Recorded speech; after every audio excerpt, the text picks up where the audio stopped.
Welcome, everyone. Welcome to Purple Lunar Rose Tarot and Astrology. Tonight is New Year's Eve, and I'm going to be reading for all 12 signs.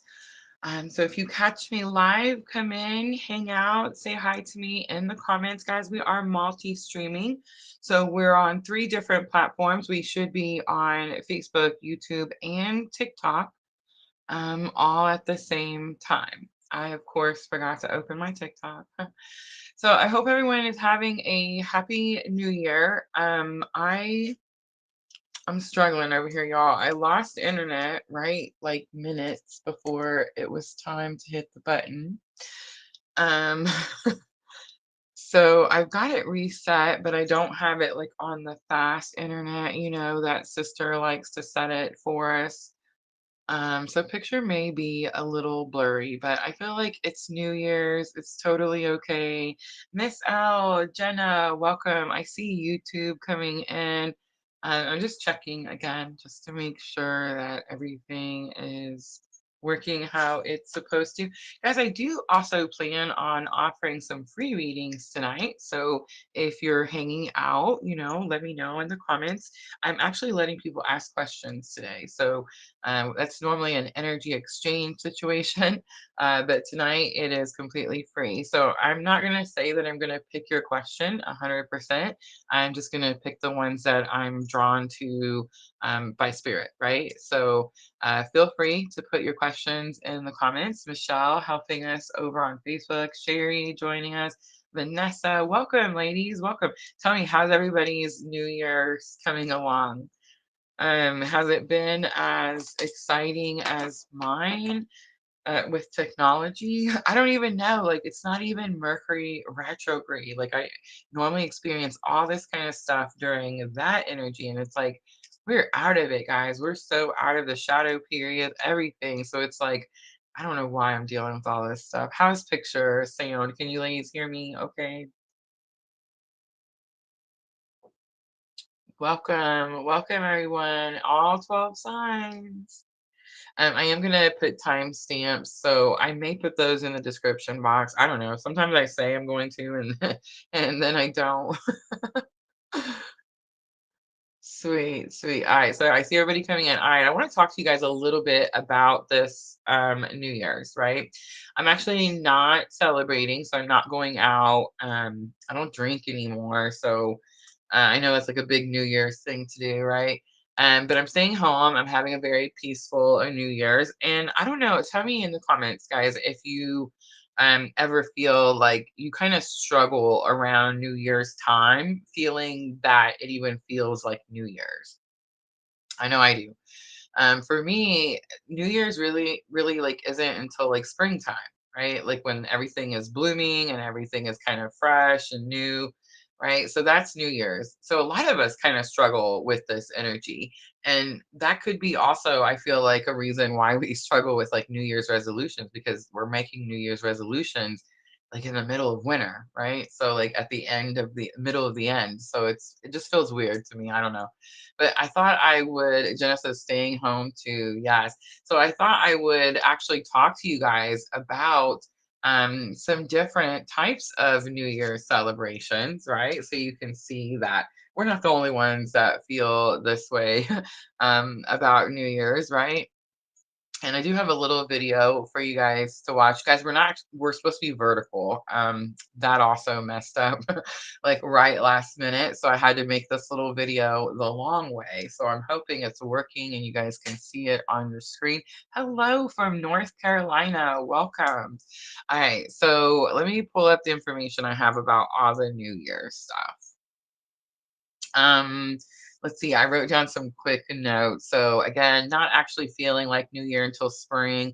I'm going to talk to you about the Lunar New Year. I'm going to talk to you about the Chinese New Year, and then I'm going to talk to you about the astrological New Year.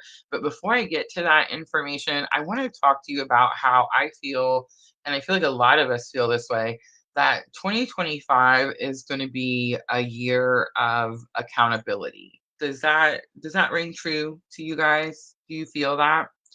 So, and what I mean by that is, and I'm going to use myself as an example here, is Let's use like New Year's resolutions. Okay. So a lot of us like to set exercise and getting healthy and eating better and working out and that type of thing as New Year's resolutions. Me and sister actually have done this ourselves. We were sitting downstairs last week where all the gym equipment was, and we were like, okay, what are we going to do with all this stuff on a consistent basis that it can actually, help us and we can get healthy and lose some pounds, right? So we decided we both like the Pilates. That works for both of us, right? The strength training is really important for me because I've hit, the menopause. I'm definitely like for real, like man paused. That's so funny. But anyway, for some of us, that may be funny. For some of us, it may not. But anyway, so we actually just did this. How many of you guys have set New Year's resolutions? Have you guys done this? Most of us do this, right? Like it's a normal thing that we tend to do. So we struggle though, right? Like we struggle. A lot of us will start the New Year's resolutions. We might make it like the month of January or something, and then something happens and we'll start falling out. We're not as consistent. Then we burn out. Then we beat ourselves up and we're like, oh my gosh, we're so horrible. But really, it's because we were trying to start something in the middle of the end. So like we were already exhausted and wore out, and it wasn't like necessarily the new part or like the new year. You know what I'm trying to say? So if that happens to you, that definitely could be like a why, right? But here's the accountability part. So we sat down there and we talked about it and we're like, we're gonna try the Pilates. She's getting one of those weighted balls that you have to throw at each other. My Aries violence might like that.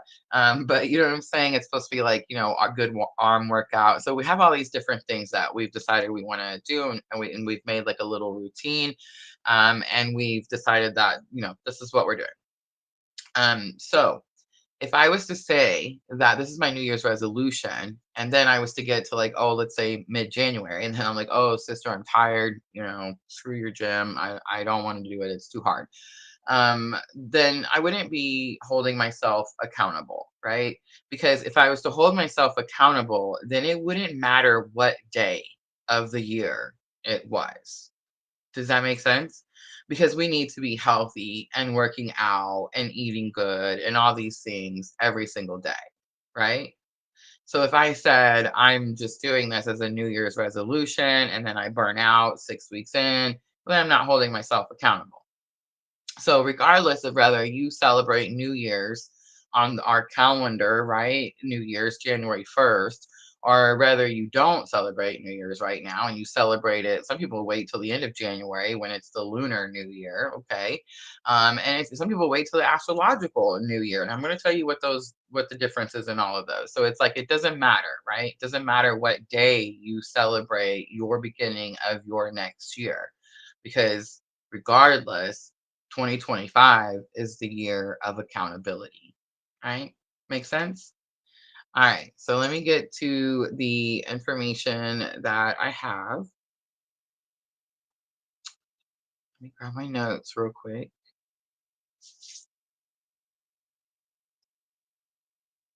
All right, so a breakdown of some of the most recognized New Year observances, including the astrological New Year, which is I think the one that works the best for me. So number one is going to be the Gregorian New Year, January 1st, right? That's the calendar that we all use. Very widely recognized, celebrated on January 1st. It does go with the Gregorian calendar, which is the calendar used by most of the world today. So this day marks the beginning of New Year's and is often celebrated with parties, fireworks, and various traditions like making resolutions. And it symbolizes a fresh start and a time for reflection on the past year. The next one's going to be the Lunar New Year. So, the Lunar New Year is also known as the Spring Festival, and it's celebrated in many cultures, particularly East Asia. It does not have like a fixed date, but it falls between January 21st and February 20th. So, depending on the lunar calendar, the celebration marks the beginning of spring and is a time for family reunions, feasting, and various cultural traditions. It's especially significant in countries like China, Vietnam, and Korea.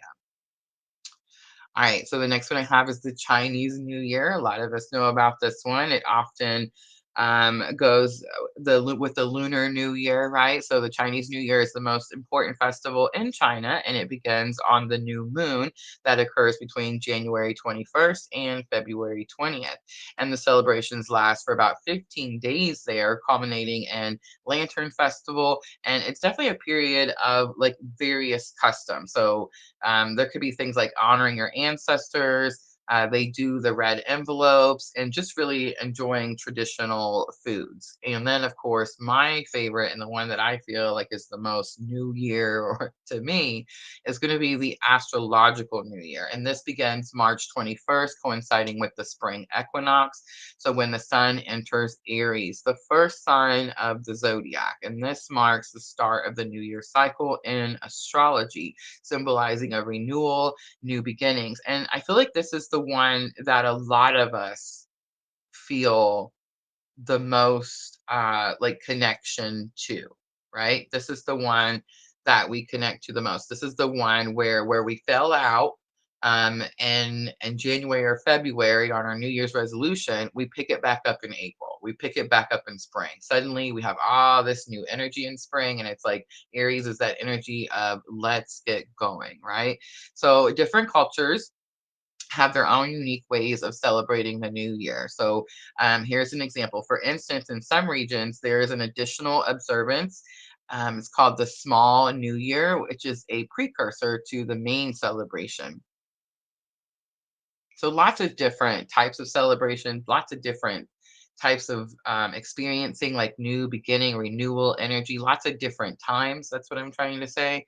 And all of us are going to experience those differently. Most of us know the calendar because that's, the way that society causes us to function, right? But most of us, if we go based on our energies, are going to go with that astrological new year. So let me know in the comments, what is the new year for you? Is it the Gregorian calendar? Is it the January 1st energy? Or do you feel like it's more New Year's around the end of January when we're starting the lunar new year? Or are you like me, where you feel like the astrological new year, springtime, Aries season makes you feel like it's more of a fresh start? Let me know. Let me know in the comments. All right, so that's what I wanted to share with you about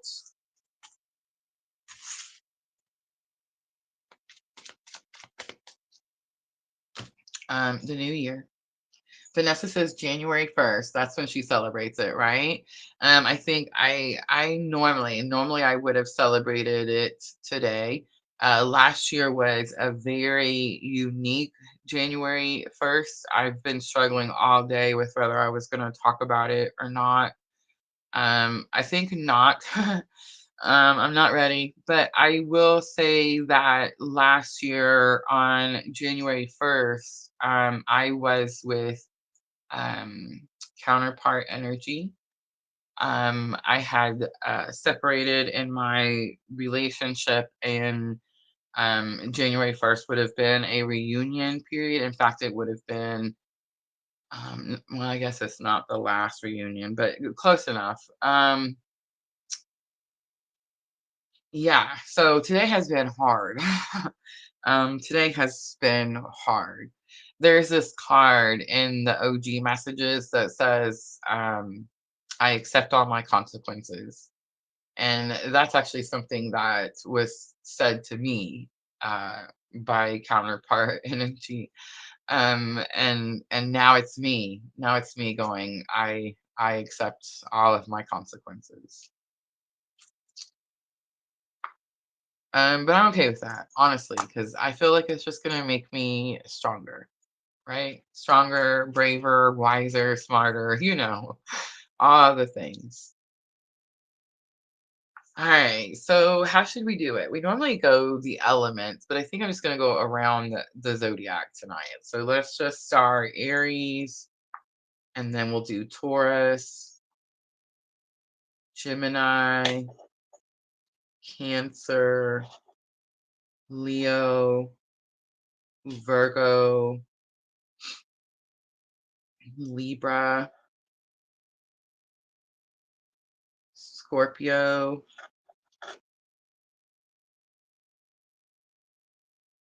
I always try to forget Sagittarius. Capricorn, Aquarius, and Pisces. You know why I always try to forget Sagittarius?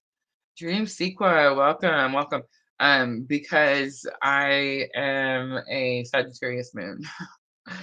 And I'm an Aries sun, so I try to ignore my feelings. 1, 2, 3, 4, 5, 6, 7, 8, 9, 10, 11, 12. All right. Dream Sequa member for 5 months, level PLR tribe 2 message. Hey everyone, sorry I'm late. Great year going forward. I love you, Dream Sequa. Can you guys see it? Can you see her little?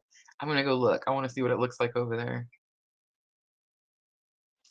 Oh, it shows your picture up in the top and it says 5 months next to it. Ah, how cool is that? I love y'all. Guys, me and Dream Sequa are having a collab. We're doing a collab on January 11th, 111. We had a little meetup today just to make sure we were all still good to go.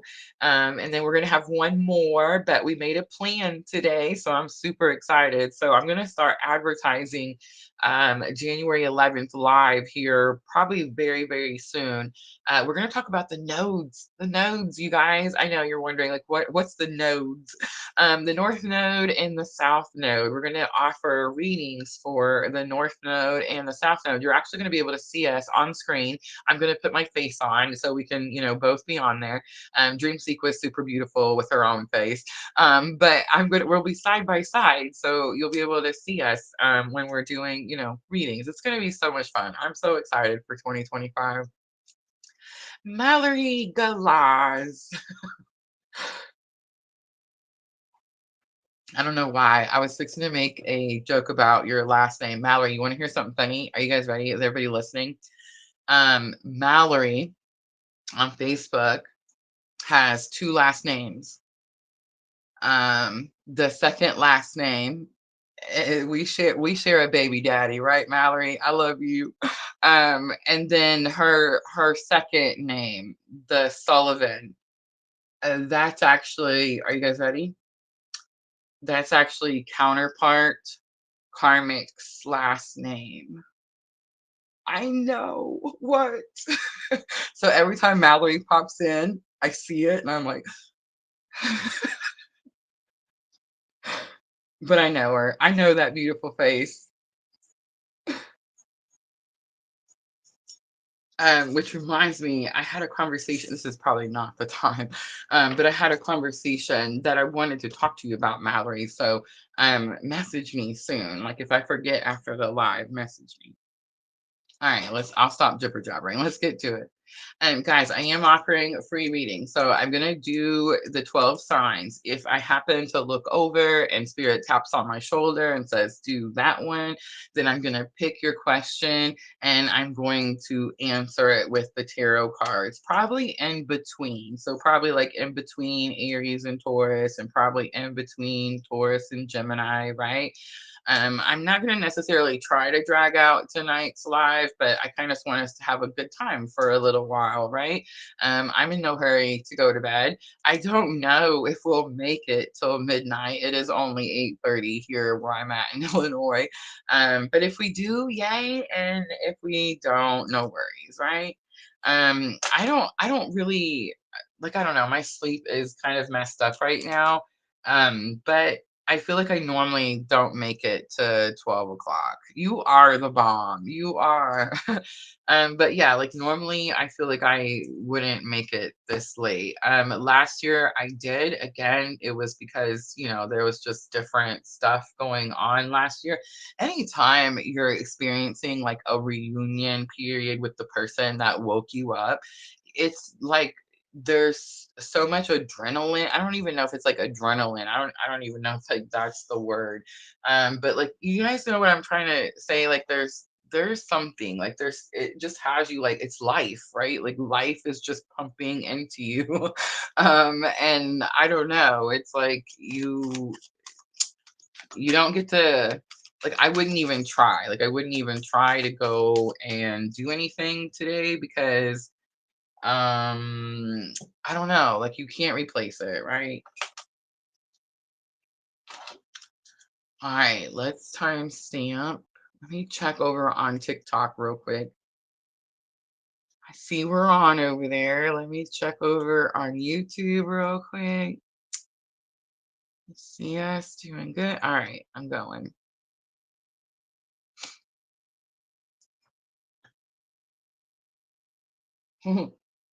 Dream sequence says, "Oh, that's funny."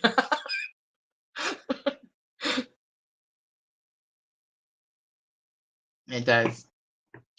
Sends a little chill up my back every time. All right, let's do Aries. 2048 because I seen it. All right, so Aries, I guess I probably should have said this before we started all of them, but let's just get it out now.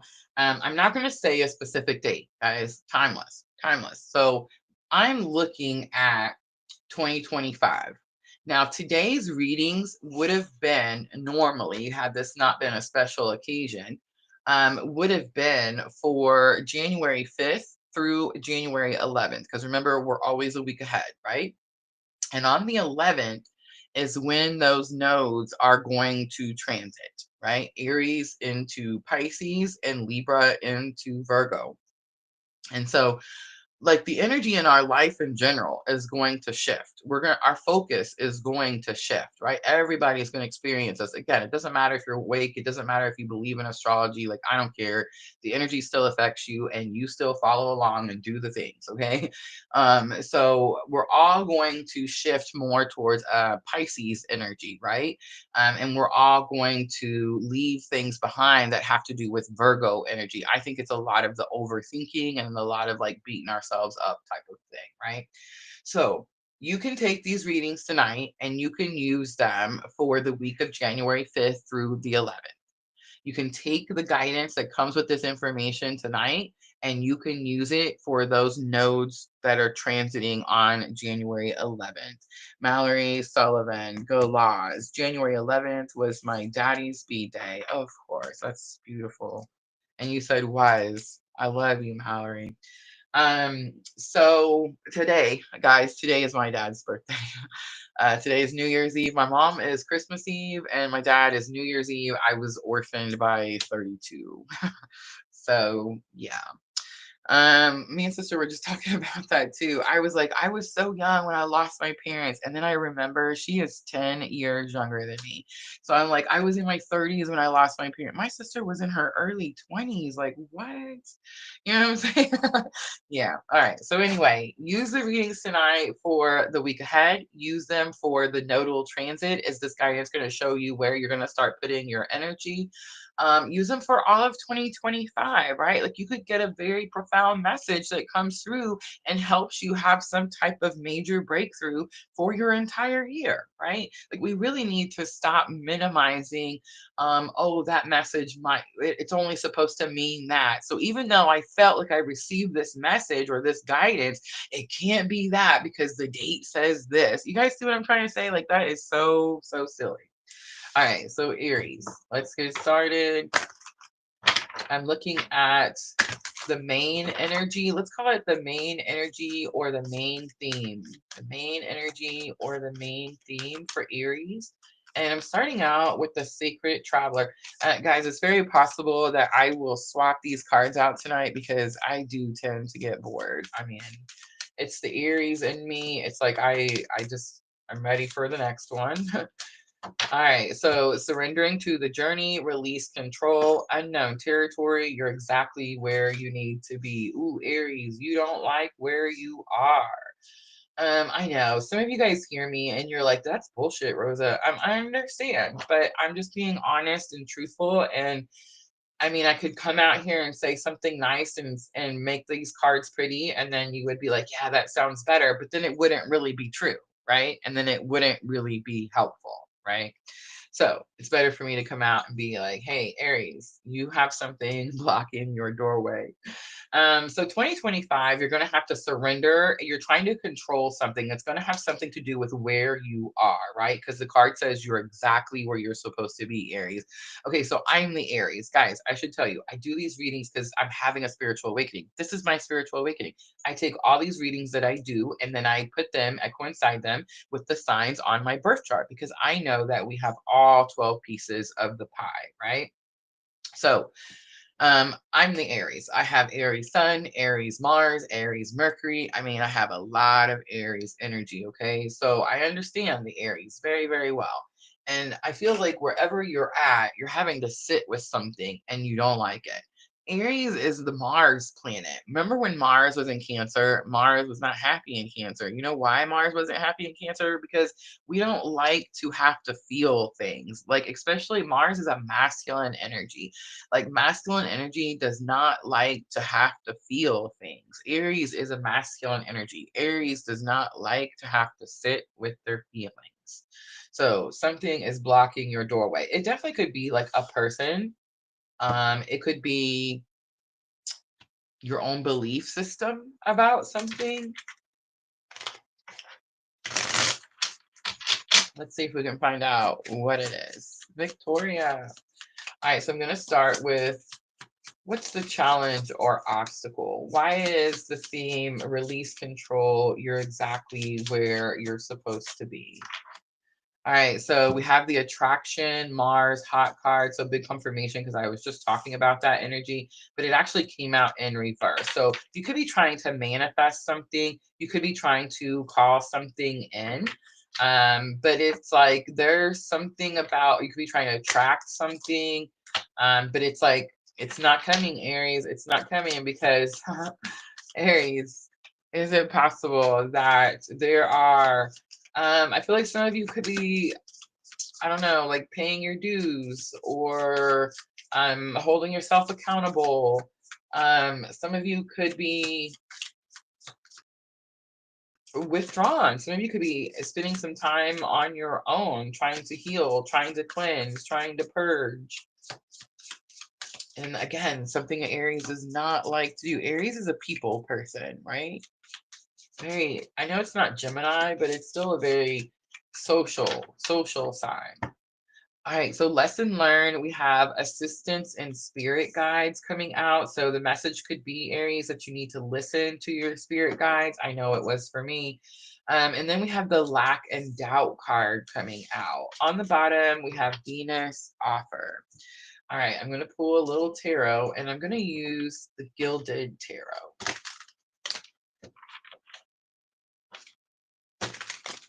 So do you overcome lack and doubt? I think it's possible because it looks like the challenge is that you're trying to attract something. You could be trying to attract something that you're passionate about. I mean, it could be a person. I don't know why, but like here lately, every time I see the lack doubt card, there's something about the man wearing the hoodie and his hoodie being like pulled over his head like it is. It's been sticking out to me. Sherry says, I'm a Cancer sun and Aries moon. I was wondering how it was going to look on the TikTok because I couldn't do the vertical today. So that's pretty interesting. I'm glad it went like with the landscape thing. Cool. I was worried. All right, surrender to the journey, unknown territory. You're exactly where you need to be. Aries, Six of Cups comes out. Reunion. That's what you're trying. That's what you're gonna have to surrender. Someone from your past or something from your past. Most likely, you're wanting reunion. We have the Seven of Wands coming out. Seven of Wands is about healthy boundaries, and it's also about respecting those boundaries.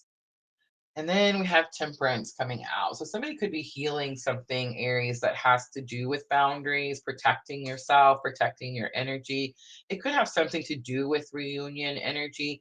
You're exactly where you need to be. Maybe you're trying to manifest reunion energy, Aries, and Spirit saying this energy is, it's like something in the past. It's not at the same level of healing that you're at, Aries.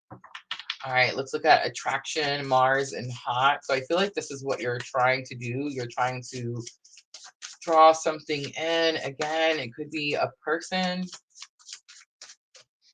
We have the Tower card, more Mars energy, so more confirmation. Seven of Cups, choices and options, and the Moon. So there's some illusion. There's some illusion that something is an option or isn't an option.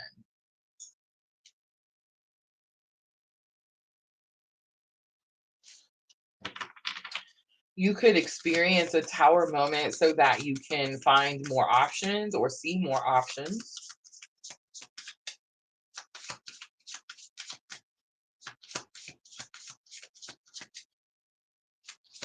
You could have, this could be an opportunity to escape something.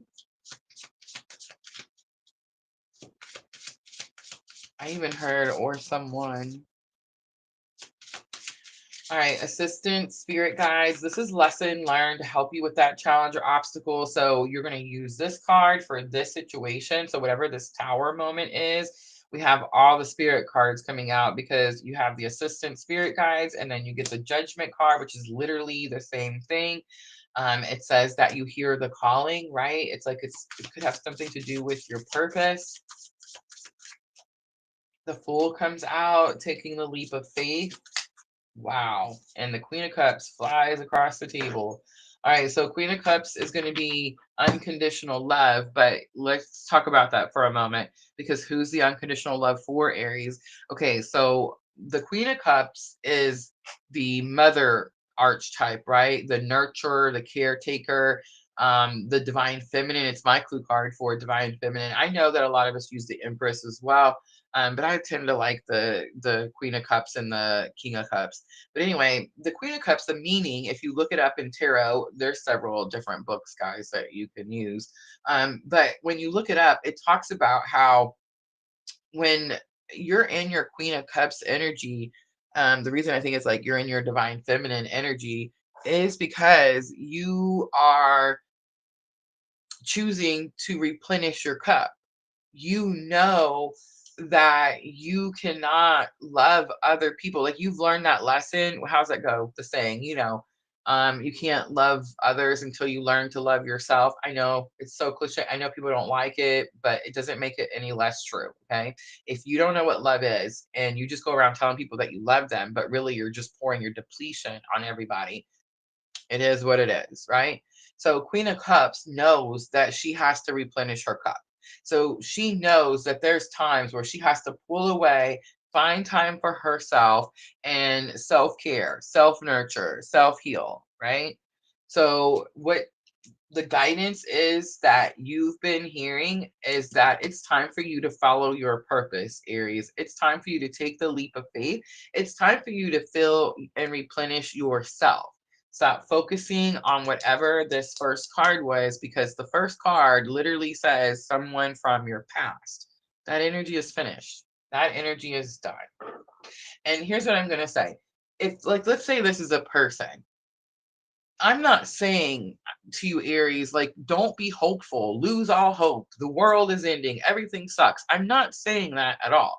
I'm saying this person is not aligning with you at this moment. Does that mean they won't align later? Maybe they'll get their head out of their, you know what? I mean, I don't know, right, Aries? But right now, this energy is just going to hold you back. But you already know that. All right, Aries. The lack and doubts. Let's look at it.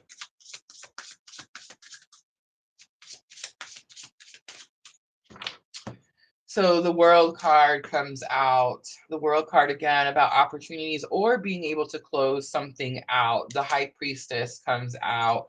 And then the knight of wands comes out.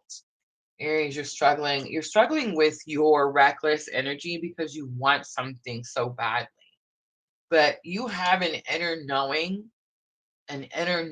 that's telling you to follow purpose. On the bottom is the magician. It's giving me like a free will type of energy. Like you get to choose where are you going to put your focus? Where are you going to put your energy, Aries? All right, let's do some guidance for Aries. I've pulled out the soul's journey.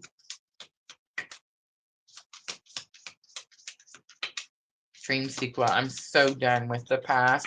I'm going with God. Yes, ma'am. That's where we're at. That's where we're at.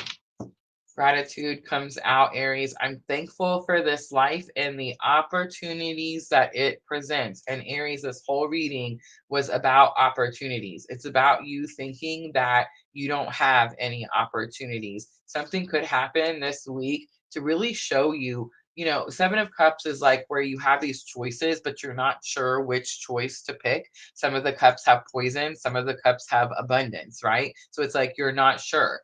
The whole reading is about this energy. It's like you're going to be able to see what big opportunity, because these are major arcana. So this thing you wanted, this thing that's coming, huge, right? So it's like this gratitude, you're going to be able to see like why something had to happen, why your focus had to go towards your purpose. Whatever it is, it's going to cause you to have so much gratitude. It's just overflowing like that Queen of Cups, that abundant energy, right? We do have acceptance as well coming out. So Aries, you may be having to accept something from your past. I'm learning to accept the things that I cannot change. And I did feel like you had a heavy hand trying to manifest, trying to create something, connect. Judgment is on the bottom. There's a lot of Scorpio energy with this judgment card here. Judgment coming in tarot and oracle. So Aries, you could be dealing with the Scorpio. Most of you know that I am. It says, I understand that everyone has their own unique path and challenges. Exactly, Aries. Whoever this person is, they have some healing of their own that they need to be doing, right? All right, Moonology to close it out. Not too bad, Aries. Not too bad. I think Aries makes good choices. Good choices. All right, surrender to the divine. Remember your first card out, Aries. Release control, surrendering to the journey. We have expect powerful change, new moon, eclipse, and you are good enough. It's going to be full moon in Virgo. All right, Aries, I'm going to leave that right there. I hope that reading was helpful, guys. I'm going to clean up really quickly, and then we'll get to Taurus.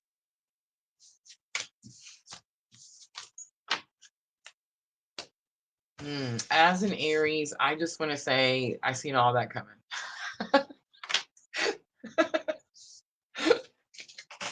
I know, right?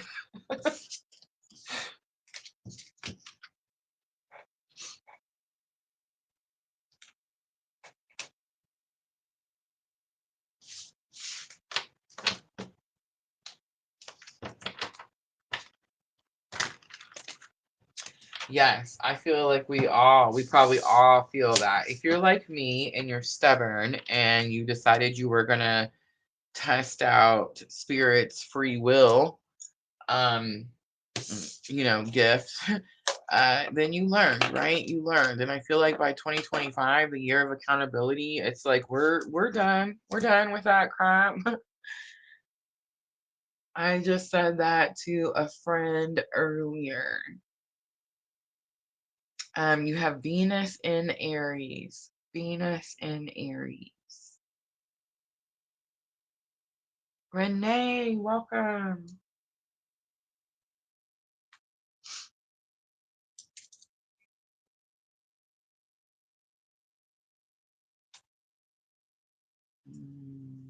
I have the passion fruit tea today. Passion fruit tea. But I'm still using my little monkey coffee mug because I freaking love him so much.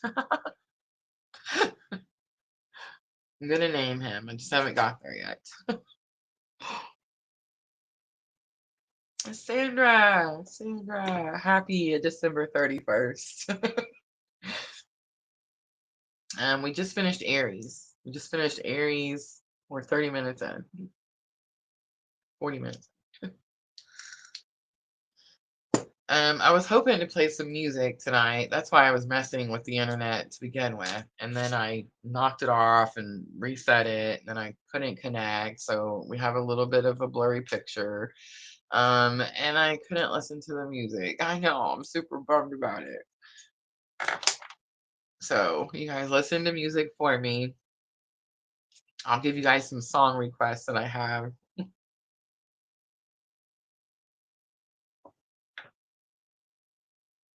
Um, there's a new um, there's a new gentleman on TikTok. He sings this song. It's called "A Little Bit Hurt." A little bit hurt. Have you guys heard it? I made a shorts. I made a shorts about it. Not maybe 2 weeks ago, 3 weeks ago, a month ago, something like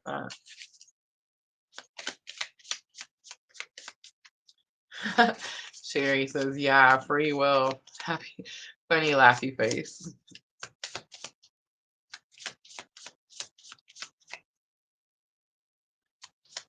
Had to cleanse some bad juju off me in the shower. I understand that. I understand that. We kind of were talking about that earlier, right? Like, I feel like that's another thing. 2025 is going to be more like protect yourself energy. Nobody's coming to save you energy. Get up and protect yourself energy. And when I say protect yourself, I mean like in all ways, right? Physically, mentally, spiritually. Um, yeah, but shower is definitely a good cleansing, a good way to cleanse for sure, right? All of those things that I just mentioned. Sandra says, love that song. Same, same, same. So somebody play it for me.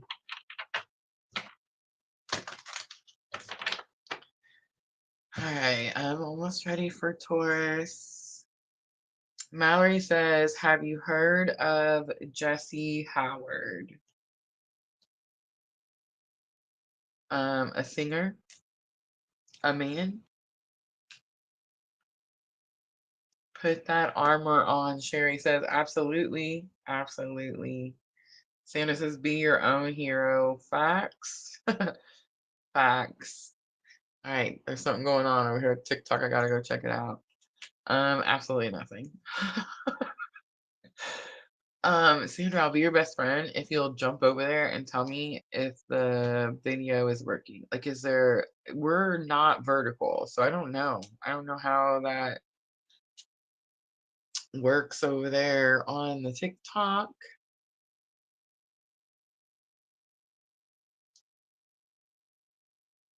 Yes, he has some awesome songs. I have not. I'm gonna write that name down because I will forget. What was it again?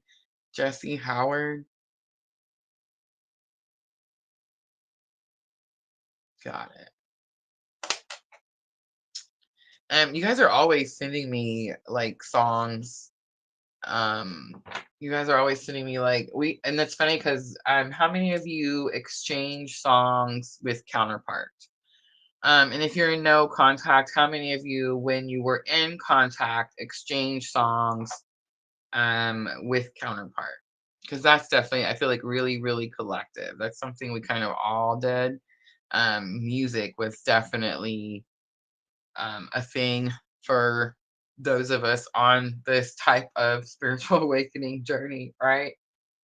Um, and we don't do that anymore, which is, sad. Um, but it's interesting because it's like when me and him stopped sending songs to each other, it was like you guys started sending songs to me.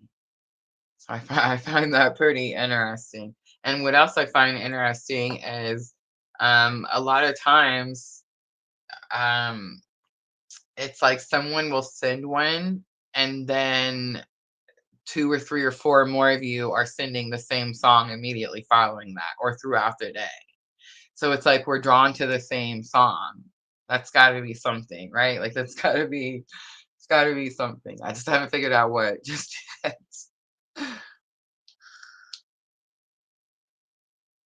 Um, on YouTube. I will definitely go look. Michelle's gonna look too. We would exchange songs constantly, and we're always quoting lyrics. Same. There's another song that um y'all might know. Um,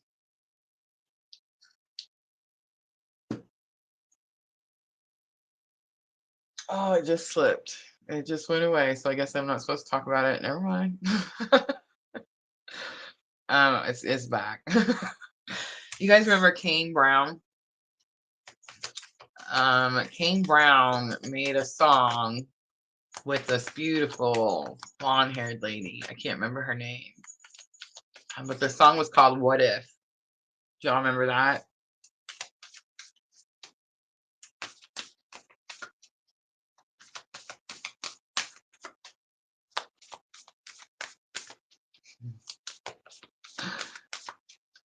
All right, how many of you have? Okay, so that's a few of you now. I see. Music has been very important in your connection. How many of you all have sang with your counterpart energy? Like those of you that have a physical person, which is funny. Some of you may not have a physical, like it may be they're on the other side, but you sing. So that's pretty interesting because you probably sing with your person and you don't even know it. Um, but that Kane Brown song, that was when that song played one day. It was just a song that we both liked. We were painting when it happened, and we just started singing it. And that was like the moment, you know what I'm saying, where like the fog cleared and it's like, oh, Um, I know, right? And see, guys, this is why I have to be single. Like, this is why I can't really be in a like relationship with somebody. I mean, especially somebody who's like, emotionally like not very mature. You know what I mean? Because I have to be able to talk to you guys about what I experienced. Like, that's the whole purpose of PLR, right? Sarah says no singing over here. And so I have to be able to do that so that you guys can relate, right? So you can connect, so you can feel not alone. Like, that's my whole purpose of doing all of this. And it was really hard for me to thank you, Sandra. It was really hard for me to do that for the last almost 5 years because I was running from my awakening. I was running from my journey. I didn't want to talk about it. It hurts sometimes to talk about it, right? So I wanted to talk about my new soulmate, and I wanted to talk about all the things that I was ignoring. You know what I'm saying? So um, if you can't tell, I am currently in a what I like to call forced alignment. But I would definitely say surrendered, white flag. I've taken my boxing gloves off. I'm not trying to duke it out with spirit any longer. So,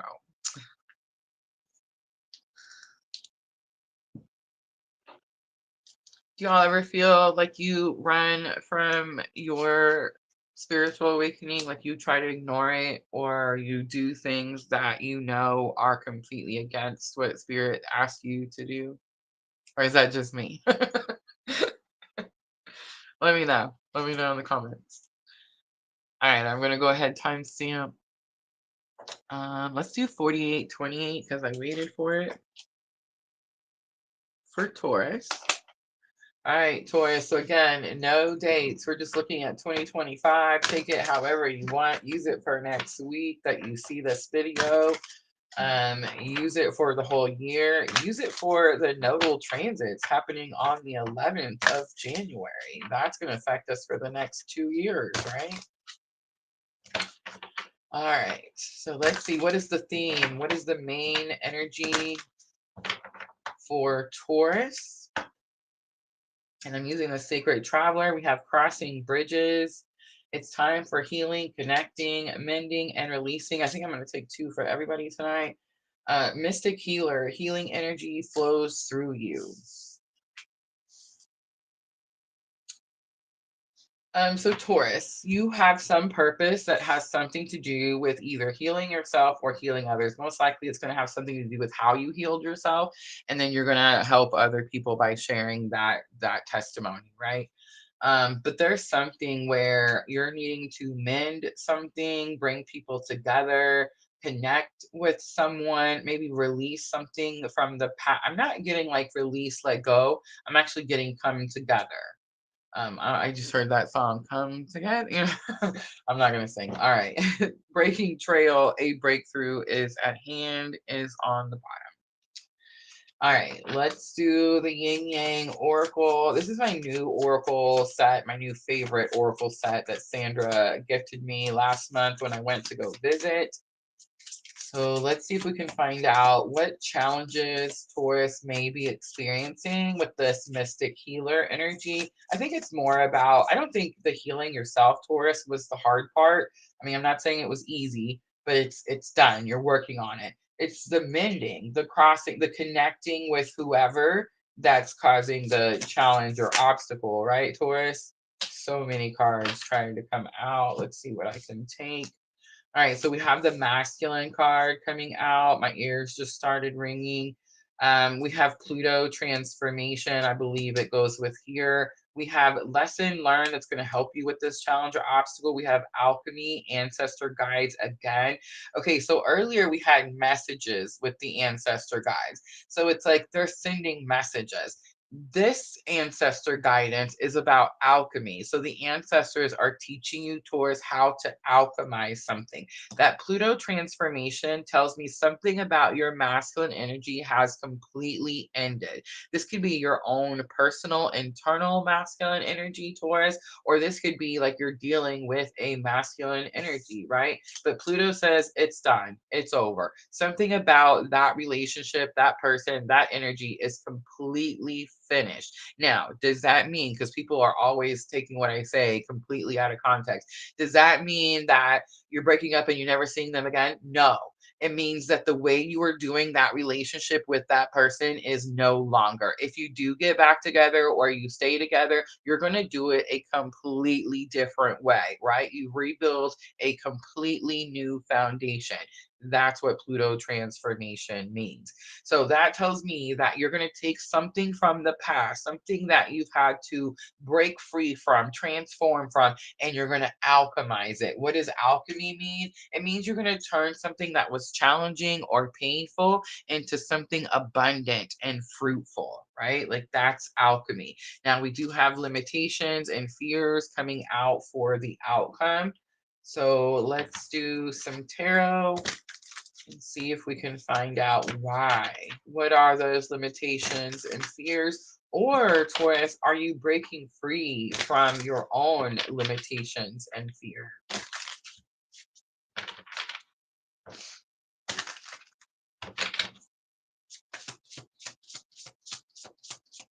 All right, Taurus, let's look at that. Crossing bridges. It's time for healing and connecting, mending and releasing. Who is this about, Taurus? Is this about you? Is this about someone else? Five of Pentacles. It's going to be someone else. It's going to be someone, Taurus, that, okay, the Five of Pentacles is here, and it's a challenging card. It's not one of my favorites. At least it's not the Five of Cups, right? But Five of Pentacles says that you could feel someone, I don't know yet. It could be you, it could be them, but someone feels like they've been abandoned or rejected, left out in the cold. Someone could feel like they have open wounds. There's an injury, there's something hurting, right? This is also the card that says it's okay to ask for help. It's okay to ask for help. So that could be why you're having to cross this bridge, why you're having to mend some relationship, why you're having to connect with someone. We have the Strength card coming out, Leo energy. So you could be dealing with a Leo, Taurus, that's very strong, powerful position. And we have the Six of Pentacles. Six of Pentacles says you get help, you get assistance. So the Five of Pentacles says it's okay to ask for help. The Leo energy is like internal strength, really having to dig deep for something. And then Taurus, the Six of Pentacles is here, and it says the scales are balanced. Help arrives. Is this you helping someone else? Is this you helping yourself?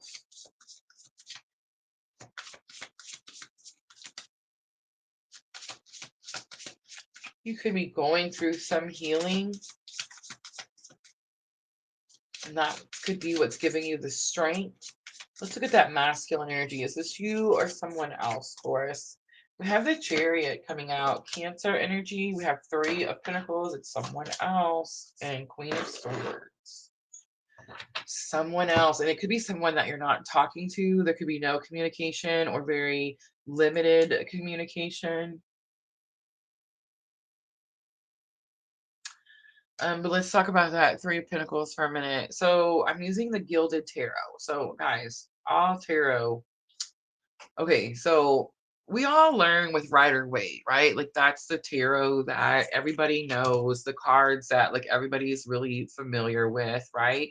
And then people make their own tarot, and each tarot that people make has like their own meaning and they add their own things, but they definitely tend to keep like the same general type of representation for the cards, right? So the Three of Pentacles in regular Rider-Waite shows the three people. They're normally like up on the church roof, and they're normally like working together, building something, creating something. And the whole reason at the point of the card is teamwork, working together. But if you notice on the Gilded Tarot, he's by himself. He's by himself.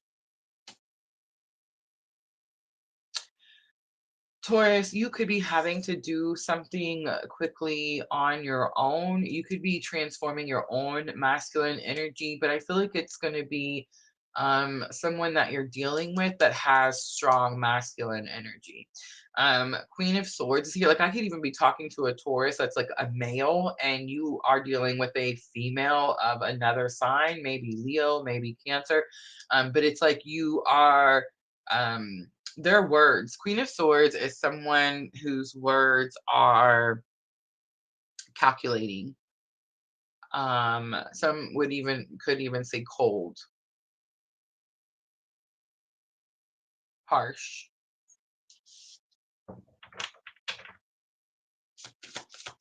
So you could have been going quickly towards something that you thought had, a partner, someone who was going to work with you. That could be the transformation, the ending that you're experiencing. It's like you're realizing that you're having to do something on your own. Let's look at the alchemy. What are you alchemizing, Taurus? All right, we have Seven of Cups coming back out. So again, more choices. We have 10 of Cups, and we have emotional contentment, happy home, happy family, and we have Ace of Cups. So it's almost like once you can alchemize this energy, there's something about your own emotions that you're going to be able to be content with, because 10 of Cups, emotional contentment. You're either going to be content with, it's going to be something that makes you happy. But it's like you have to learn how to alchemize this situation with this person. This person is someone who like you thought was going to be with you. You thought was going to go with you. The Chariot is a victory, and it's in your challenges or obstacles position. So it's not telling me, Taurus, you're not going to have a victory. You're going to have a victory. It's telling me that the person you thought you were going to have this victory with is not the person, right? And you could even be having like some intuitive hits about this. Like you could be seeing signs about this. Let's look at limitations and fears. Why are you limiting yourself, Taurus? Why do you have fear that it's almost like there's some fear that I have to take this energy from the past. I'm not going to find anything better. Let me tell you something, Taurus. This is a lesson I learned in 2024. Are you guys ready? If something is falling away, let it go. Let it go. Have mercy. Let it go. Do not fight. Do not claw. Do not pull. Do not just don't restrict yourself. Don't cause resistance, right? Like allow the things to go. If God, if spirit, if the universe is taking something from you that's normally in your space, in your environment, I promise you it's going to be replaced with something much grander, much better. And you hear it all the time. You hear people saying that all the time. Let it go, Taurus, whatever it is. You're only limiting yourself. The fear that there's nothing else, or you're stuck with this situation, or this is the way it's always going to be, is a limitation, like an Eight of Swords, like limiting yourself. Ace of Swords comes out. New communication, new clarity. The Hierophant comes out. This could have something to do with a marriage or your religious beliefs. And the Page of Pentacles says you're going to start over. I think the reason that most of this is happening, Taurus, is because you have this energy of I don't want to have to start over, but it's like something changes and you choose yourself, Taurus, and you choose to start a new path, a new journey. On the bottom is the Knight of Pentacles. It's the get to work card. It's also this energy of long time coming, Taurus, long time coming. Again, you could be dealing with a Taurus, a Leo, sorry, a Cancer. I mean, the Hierophant is your energy.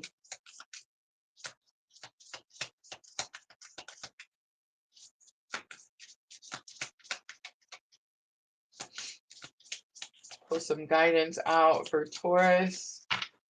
Imagination. I embrace and nourish the creative aspect of my mind. There's something about like a picture. I almost saw a fan. I don't know. Worry. It says I'm learning that worry doesn't change the outcome. And on the bottom is the purpose card. Mystic healer. It says healing energy flows through you. The purpose card says I know what I'm here to do. All right, Taurus, let's close it out. Moonology Oracle. This is going to help with thoughts and emotions. Nothing will come of the situation. Void of course, moon. So whatever this energy is, this in and out, this abandonment, this I leave you, you leave me crap, like that, nothing's going to come of that energy. You and your loved ones are safe. New moon and Cancer. And here it is. Believe in the impossible, the blue moon. Stop limiting yourself. There's something bigger, better, more exciting, more of a better match, right? All right, I'm going to leave that there. I hope that was helpful, guys. If it is, make sure to tap that like button for me. I'm just going to clean up really quickly, and then I'll move on to Gemini.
Oh, yes. Thank you, Dream Sequence.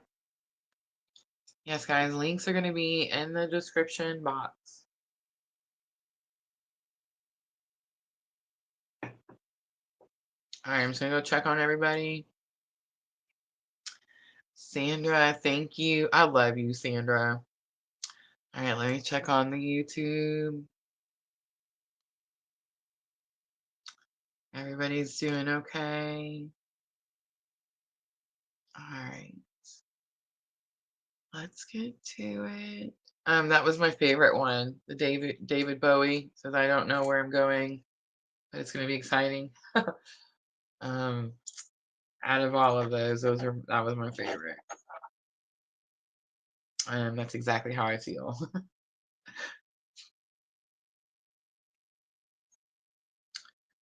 All right.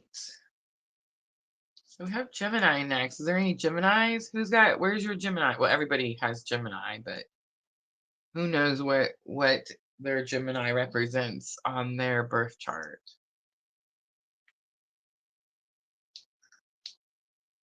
I like to use Gemini. Look at us, 1461. Nice. Um, I like to use Gemini as excuse me, sorry. Twin energy.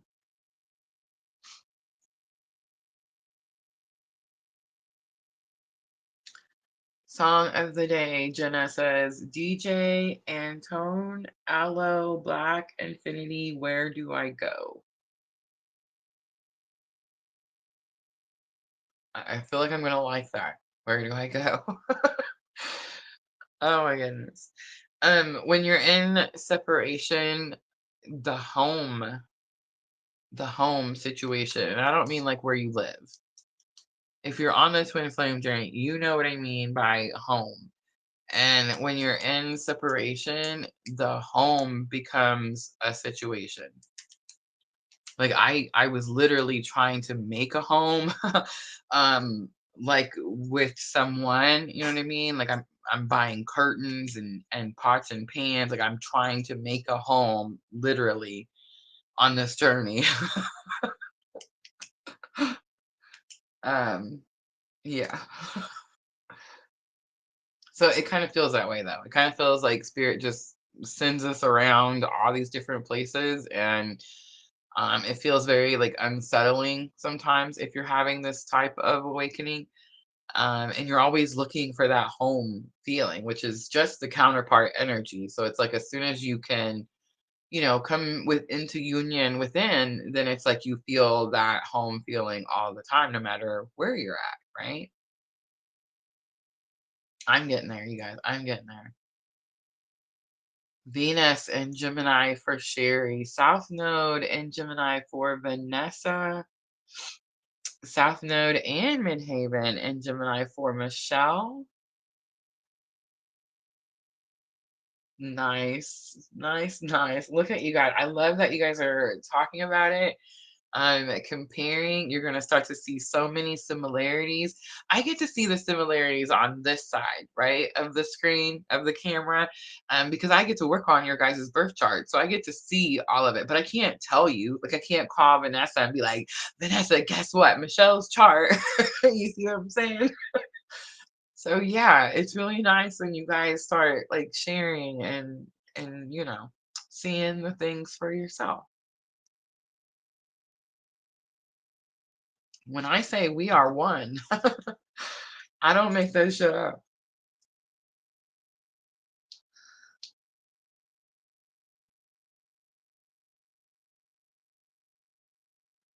Michelle says my chart is pretty much all air and fire, Cancer, Venus in Cancer, and Virgo rising are my only water and earth placements.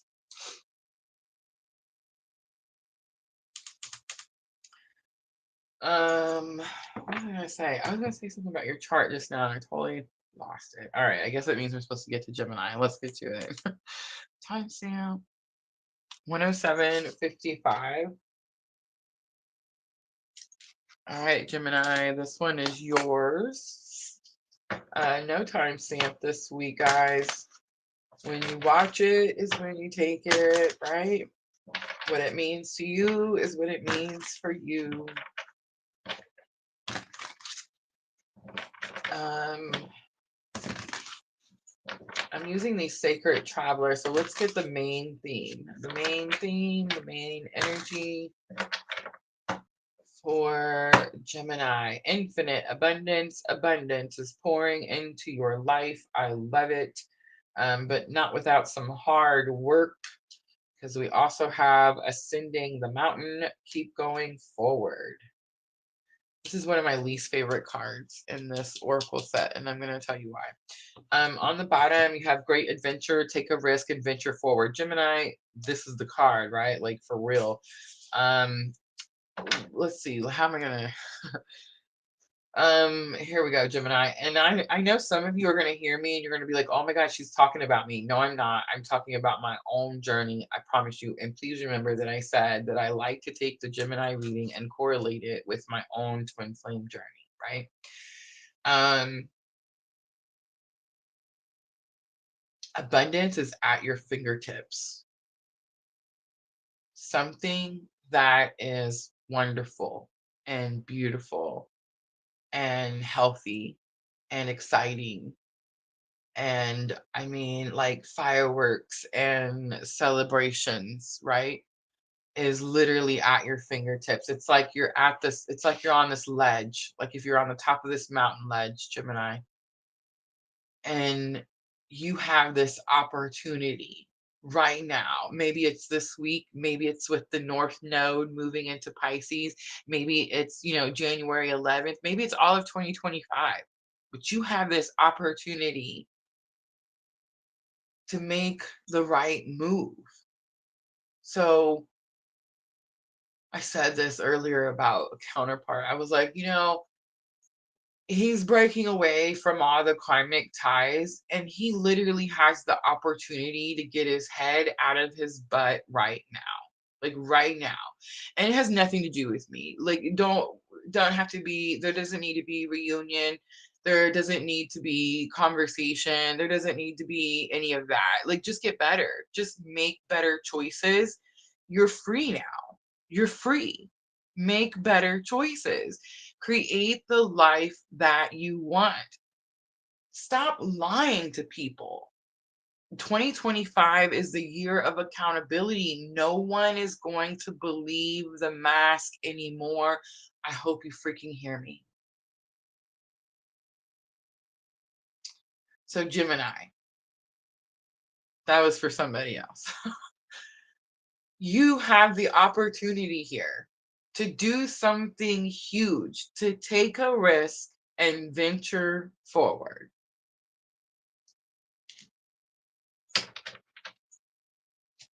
Is it going to bring great abundance? Absolutely. The card says so. But look what else that card says. All those people are working hard together. The abundance, the wine is not falling from the sky. They're having to create it. They're having to make it. They're having to put in blood, sweat, tears, muscle, effort, work, all of it. It's not going to be easy. Nothing's easy. If all of this shit was easy, we would all be some guru somewhere in Tibet, living in some beautiful freaking monk place. You know what I'm trying to say here? Smelling flowers every day. We're not. It's because it's not easy.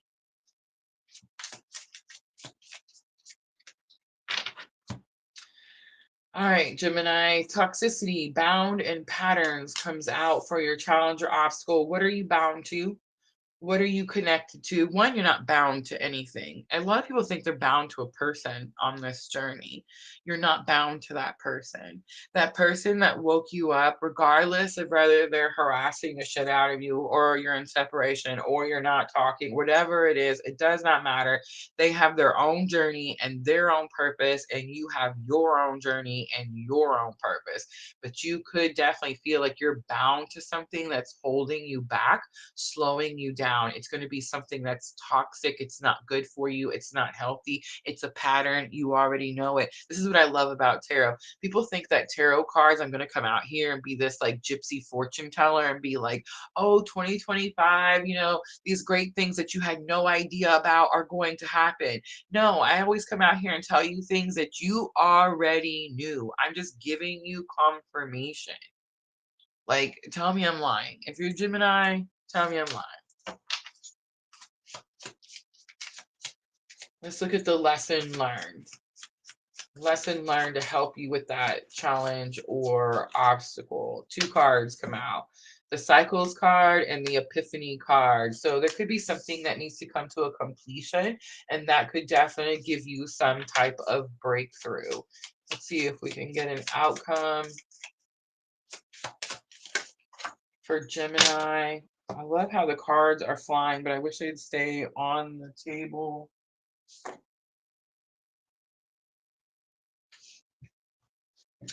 We have the nurture and compassion card. And look at the twins. Can you guys see the twins on the picture?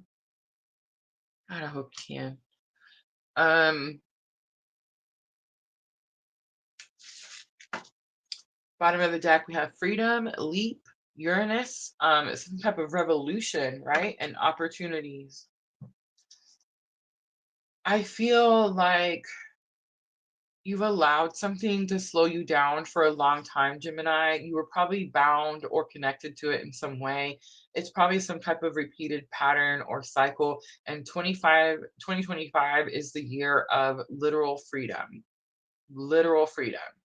You're no longer bound to this situation. You do not have to repeat those same patterns. You can make different choices.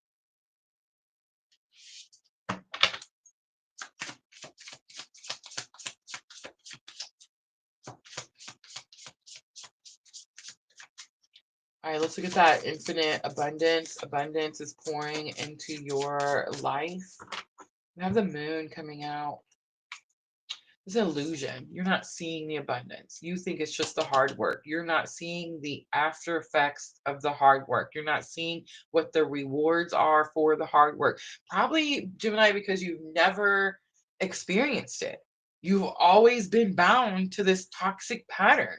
So it's like, oh, Rosa says that if I remove this toxicity, then good things are going to happen to me. But if I don't know what the hell those good things are, then I don't know what the hell I got to look forward to, right? Here's what I'm going to tell you, Gemini. Ready?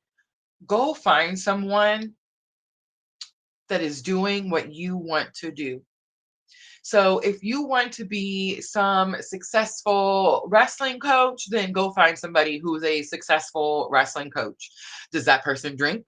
Does he do drugs? Does he sleep around? Does he do any of this stuff? No, he doesn't, right? So go find that person, that successful person that's doing what you want to do and mimic that person.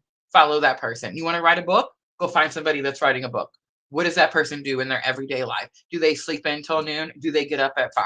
Do they drink coffee all day? Do they read? Do they learn? What do they do? Find what they do and mimic what they do, right? Like that's the point, Gemini. There's an illusion that you can't have something or something can't be yours or you're not good enough for something, and that's bullshit. And I don't know why I'm cussing so much. It's 2025.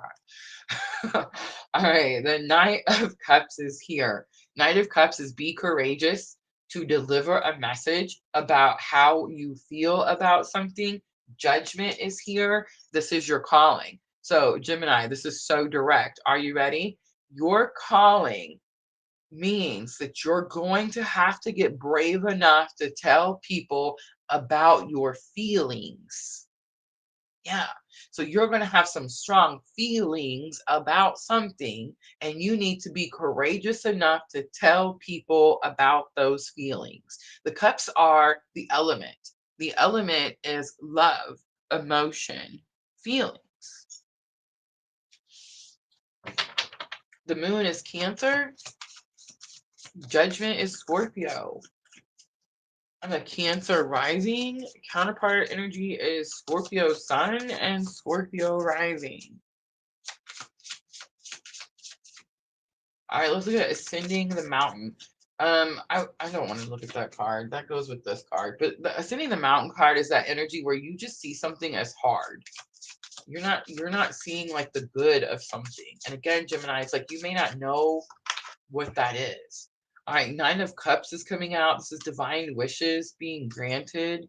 The High Priestess is coming out. So if you're not getting something you want, the High Priestess says that you know why that is, Gemini. Confirmation. I'm not telling you something you don't know. Four of Cups is here. And more confirmation. What did I say? You're on this line. It's like you have this opportunity to get your head right out of your butt right now. And you could go like forward into like amazing, abundant light. Or you could stay right where you're at and continue to stick your head further up in there. And then what? Then you're just going to repeat the same toxic pattern. Four of Cups says you have all the ingredients to manifest something new, to create what it is that you want. Nine of Cups is literally, that's what it means. Google it. What you want.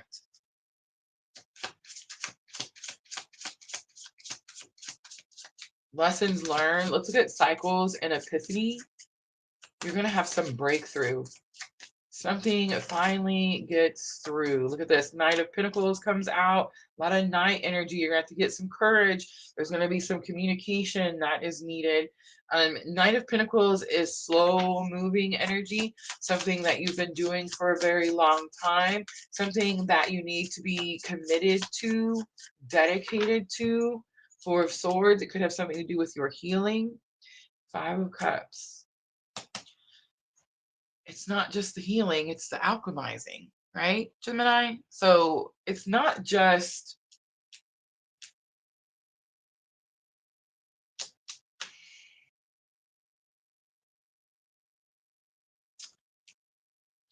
it's like, it's not,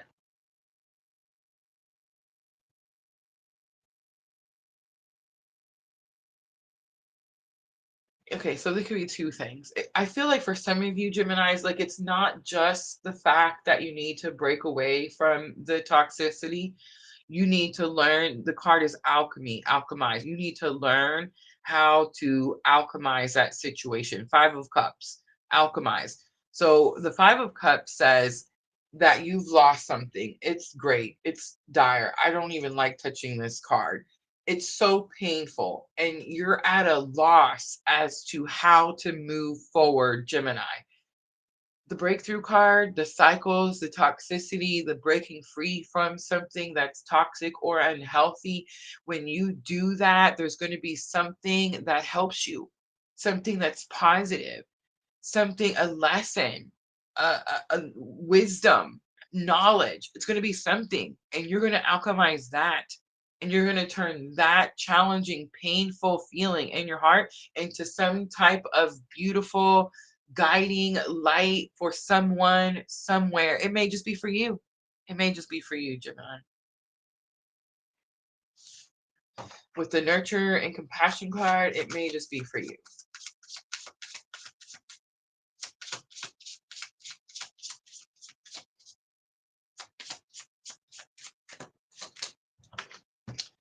Seven of Swords comes out. Seven of Swords is trickery, deceit. It could also be leveling up, but it's like not believing something. King of Swords is here. It's authenticity. It's telling the truth.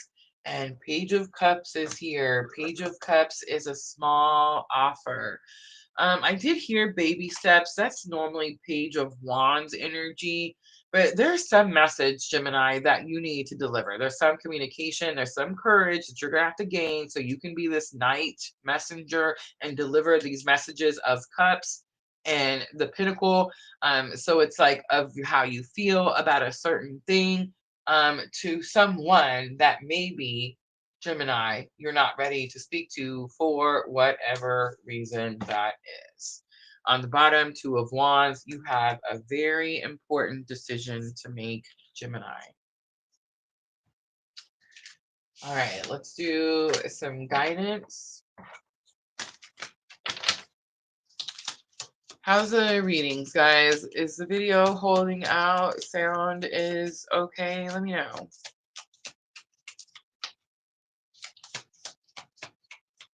All right, the Soul's Journey. We have the blame card. Ooh, it's the I'm sorry card, the Page of Cups. I accept responsibility for my well-being. The grief card, more confirmation. I understand that losing something is an opportunity to appreciate it. Oh my gosh, Gemini. I've been saying this all night. I am accepting responsibility. How's it go again? For my consequences. Accepting my consequences for my actions. All right. Moonology Oracle. Let's close it out for Gemini. This is going to help you with your thoughts and emotions. I feel like you are definitely in some type of emotional state, maybe trying to break free from something that is unhealthy. I do feel like this is the week of some type of breakthrough. You've already suffered some type of pain, some type of grief. That is what that Five of Cups says. And it's like this is the week that you have some type of epiphany. Maybe you're able to alchemize that pain and turn it into light. Turn it into love. Hold your vision. It's the fixed moon comes out. A new start is coming. It's the new moon. And look at this. Big confirmation. Communication is key. It's new moon in Gemini. Do you guys see how much spirit loves me? Like I love it. I love when I finally surrender, stop fighting and resisting, and the readings just come out so easy and the cards just do their thing. Oh my gosh, it's so nice. All right, Gemini, adjustments are required was on the bottom. I'm going to leave that right there. I hope that reading was helpful. Make sure to tap that like button, guys. I'm going to clean up. We have Cancer next.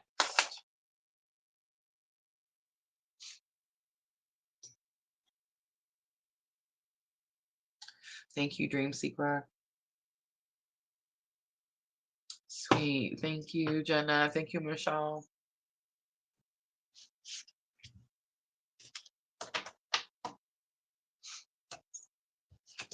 I'm so proud of us making good choices.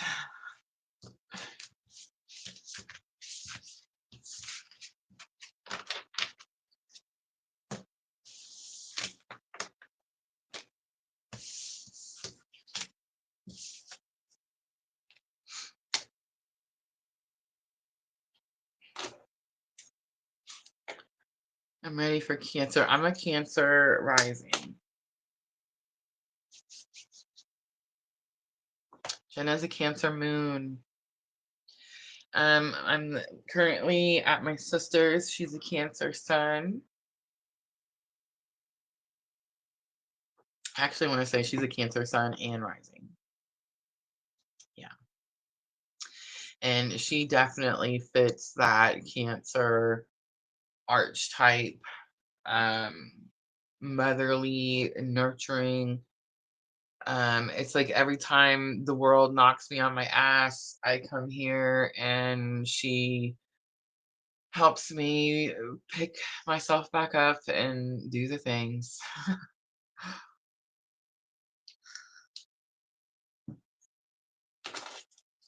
And you want to hear the funniest part of all, guys, is she's the youngest.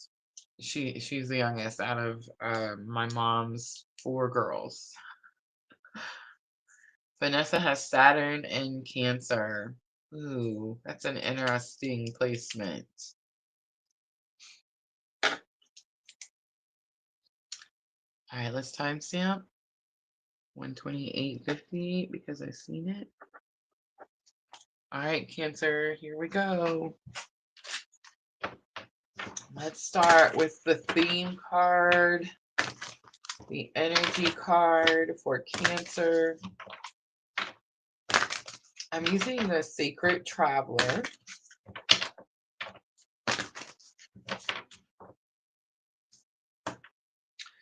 Grace and gratitude. Through gratitude, joy expands. Begin now. Take your first step in the flow. Everything is smooth sailing. I'm loving this start, Cancer.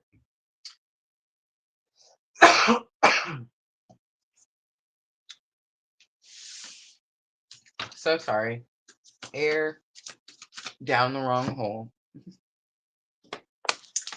I was gonna say before I was so rudely interrupted. The grace and gratitude begin now energy. The feelings that I'm getting for that, Cancer, is that you're finally in gratitude or you're finally expressing gratitude, and now you're seeing a forward movement, forward motion. Look at Sandra. Also Saturn and Cancer. Ooh, that's more interesting. All right. Yin Yang Oracle next. Let's look at challenge or obstacle. What is this? What challenge or obstacle, Cancer, may you face? May you be facing with this new first step? I don't think it's the gratitude, the grace, or gratitude. I definitely feel like that's the energy you're in. All right, so we have the party card, external. I just want to say, Cancer, sometimes I get third party. for this card. Like somebody from the outside trying to impact something or change something, very possible. But it could also just be soul tribe, soul sisters, soul family. It's like the Three of Cups energy, right? All right, so we have the karma card. Karma, balance, and justice is lesson learned, Cancer. I feel that. I feel that right now. All right, let's do outcome for Cancer. We have healing and inner child coming out. So big confirmation. And I love this. Oh my gosh. Sandra gifted me these cards, y'all, like a month ago. This is the first time. Is this the first time I've pulled? I feel like this is the first time I have seen the healing inner child card. Guys, there's a mirror. Let me put it down so you can see it without the light freaking it out. She's holding a mirror and there's a child walking out of the mirror. This is the most beautiful card. Freaking have mercy.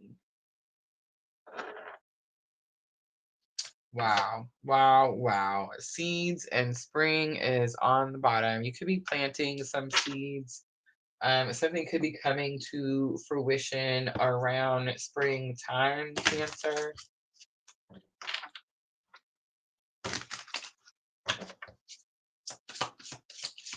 All right, take your first step. Begin now. Let's get some clarifiers. You could be leaving, going somewhere. I see this person like waving. He's going on some trip.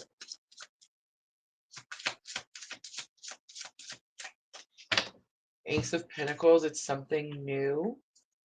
It's new and exciting, and really exciting. We have the Tower. Four of Swords coming out.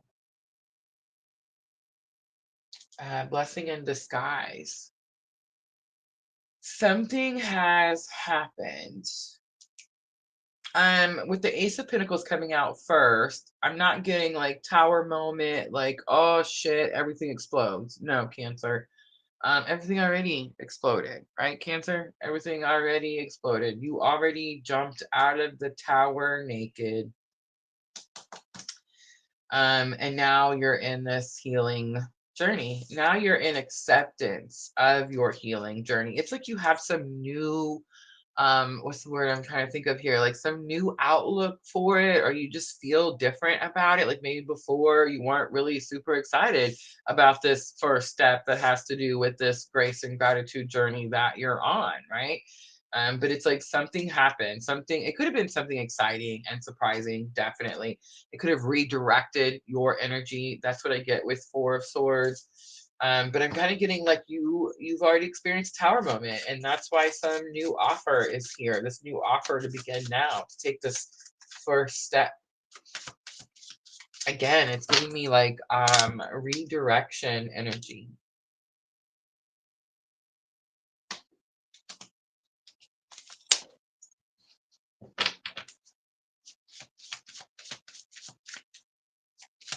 All right, let's look at the party external. So we have King of Pentacles. You might need to take responsibility for something. King of Pentacles, someone that's up on a like a pedestal, but it's mostly about like being responsible, dependable, that type of thing. We have Two of Swords here and a Six of Swords. Cancer. I feel like it's about stepping up to the plate. I made one of those cards. I made some new message cards yesterday or the day before, whenever it was. When we did the twin flame reading, or no, it wasn't. It was the weekly collective reading. So Sunday night. One of the new cards that I made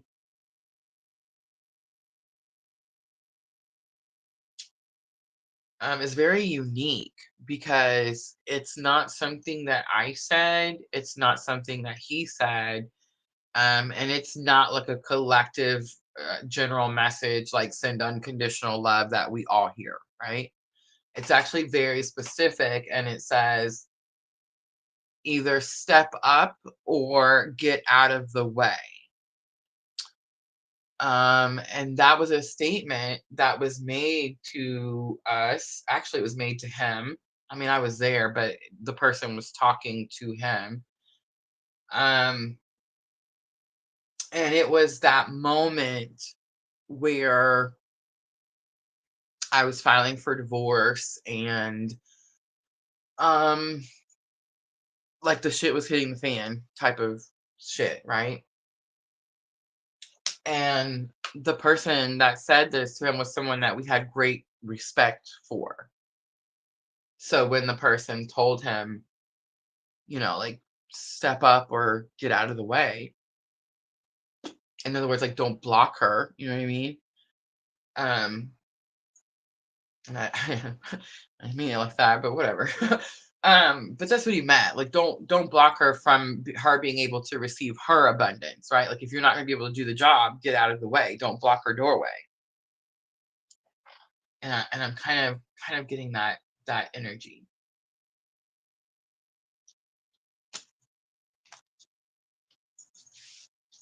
Like step up to the plate. You could be scared and not know which direction to go. And the Six of Swords says that Spirit's trying to guide you. Spirit's trying to show you. And it's going to have something to do with this karma, balancing the karma, balancing the justice. This could be justice card. You could be dealing with a Libra.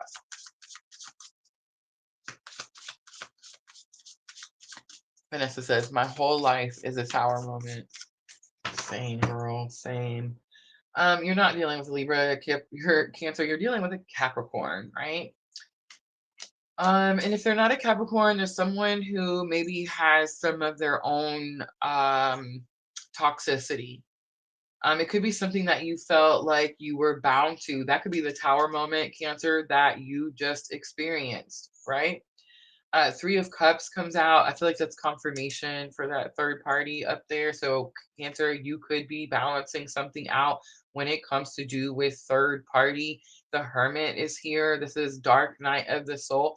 And here's the thing, if it's not you, Cancer, then it's going to be the person that you're connected to, right? Then it's like they're having to balance out some third party situation. Let's talk about the third party because we do see the inner child card.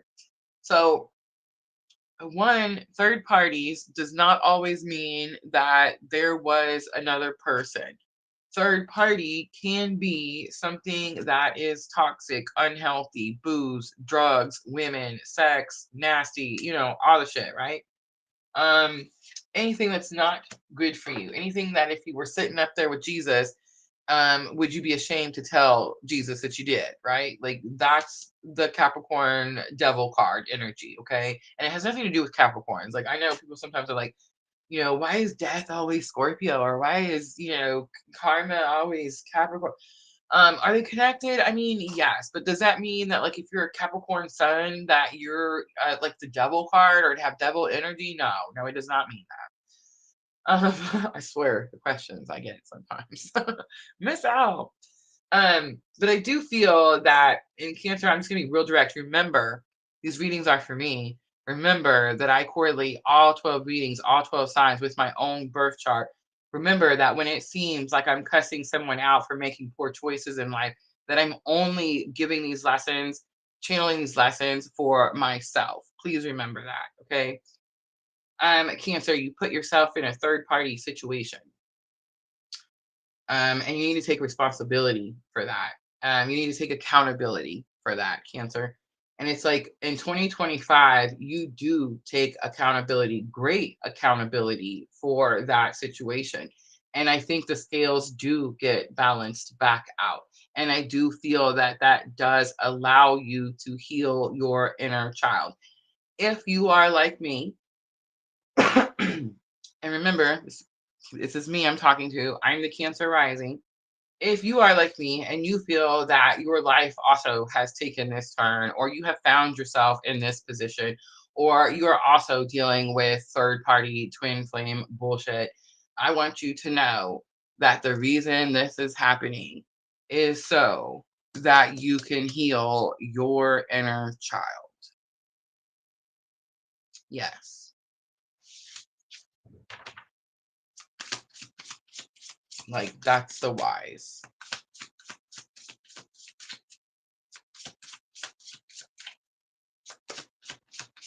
Inner child. People are talking about inner child wounds. They're talking about the abandonment wounds, the rejection wounds. Ten of Pentacles is here. Goals, achievements, something you want. Page of Wands is here. It says take baby steps. Last card, Queen of Cups is here. Unconditional love. Wow. Look at Cancer. Loving their inner child unconditionally. Beautiful. On the bottom, Five of Wands. I mean, we can't get away. Lord forbid that it be that smooth, right, Cancer? Five of Wands does say this isn't easy. Again, if this was easy, we would all do it, right? It does, however, say you've trained, you've prepared, you're ready. All right, Cancer. Guidance from the soul's journey. We have the doubt card. I release the need to know all the answers. We have the humor card. I choose to focus on the lighter side of life. I feel like that's confirmation of balancing that karma. Growth is on the bottom.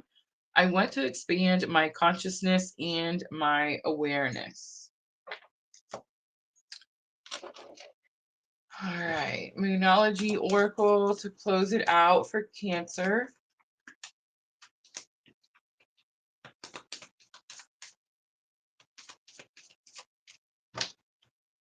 We have step out of your comfort zone. It's the North Node, guys. January 11th. January 11th, me and Dream Sequa, we're going to be here collabing, doing a very fun, exciting live talking about the North Node and the South Node transit.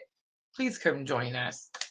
It's definitely going to be an energy of getting out of your comfort zone, but come join us so we can show you how to do that in a much more comfortable manner, right? All right, work through your fears is here. New moon and Scorpio. Cancer, you could be dealing with a Scorpio, and have faith in your dreams. All right, prosperity lies ahead. I love it, is on the bottom. I'm going to leave that right there. I hope that reading was helpful, guys. If it was, make sure to tap that like button for me. I have Leo. Leo next.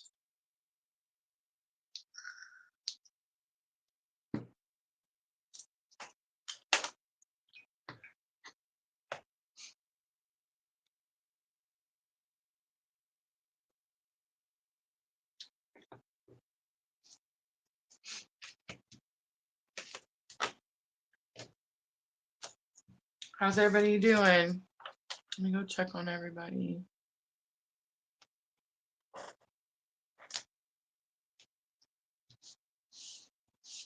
Oh, you guys, I'm so ready. I'm so ready for the holidays to get through them so that people will get back to work.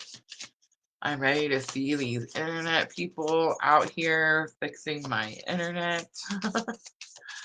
I'm ready for the fiber optics.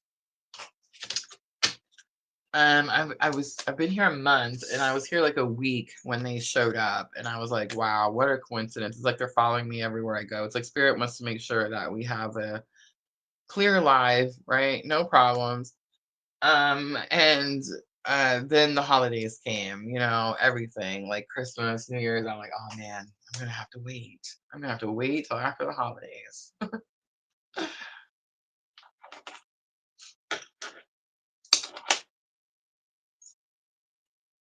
Guys, I'm supposed to be offering readings tonight. So if anybody sees anybody, come in the comments and once has a question. I mean, I don't do this very often, so just saying. Just let me know. Natalie Brown, welcome. Oh no.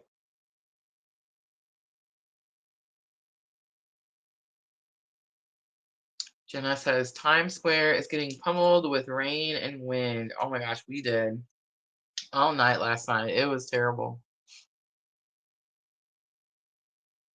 Yes, welcome. Welcome, Natalie.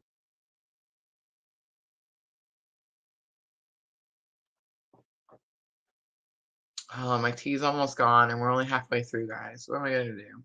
What am I gonna do?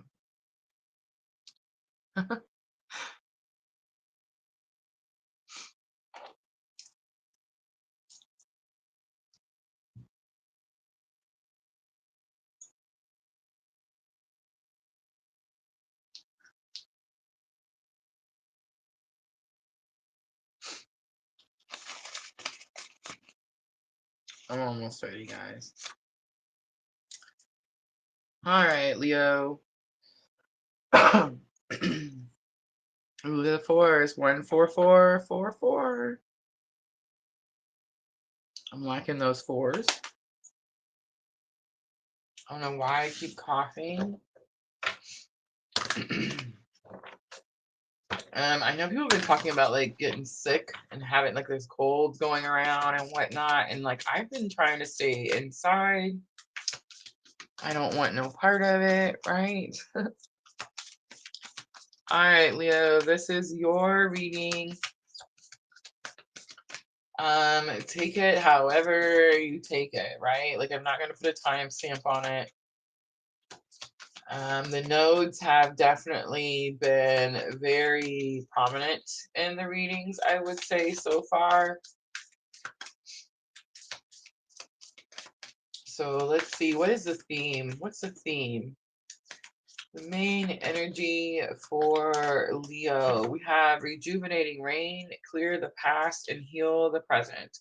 We have faraway places, get ready for new horizons. We have transformation, a fresh new way of living emerges. It's definitely giving some Phoenix rising energy, Scorpio energy as well. I think it's you though, Leo. I think it's you rising from the ashes, but it's like there's something with this card.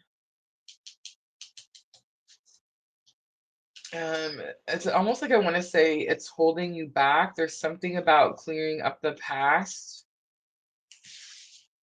so that you can heal in the present, so that you can rise like the phoenix. I don't know. Let's get some more. Let's pull some yin yang oracle.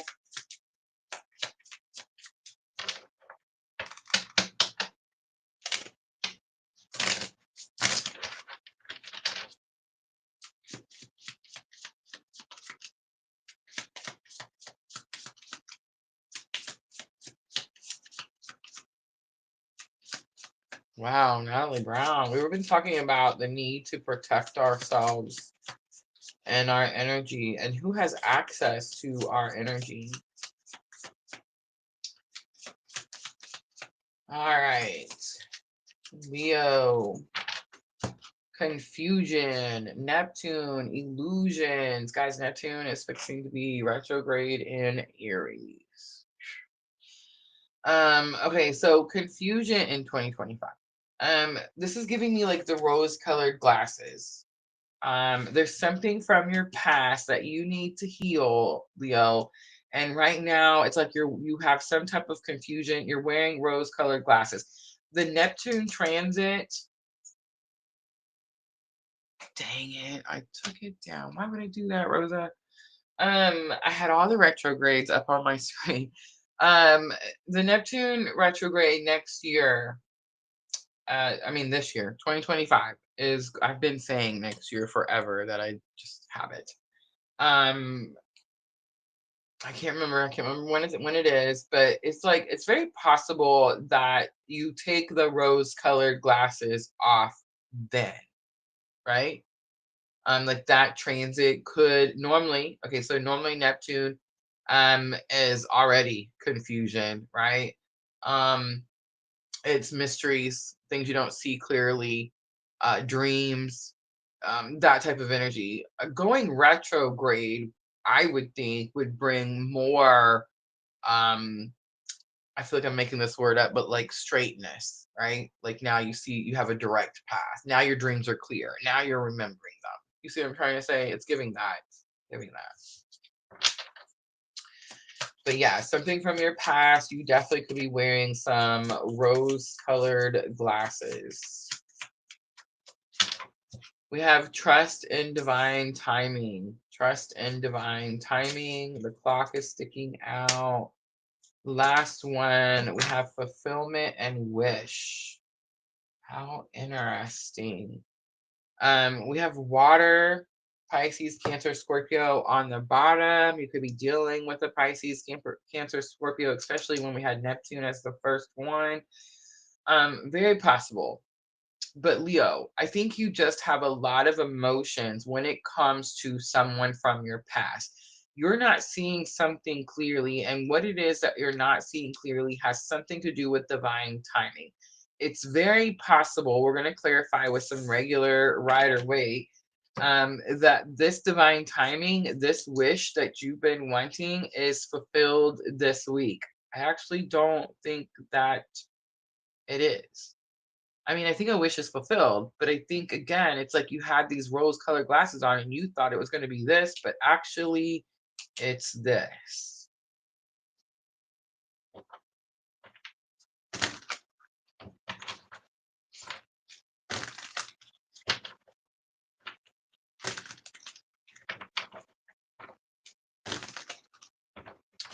All right, let's pull some tarot. Let's look at it.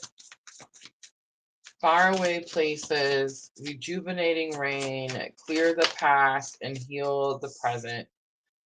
Seven of Pentacles comes out. Seven of Pentacles is waiting for something. 10 of Pentacles, again, goals, achievements, things you want. Three of Wands is a very important decision, has to be made.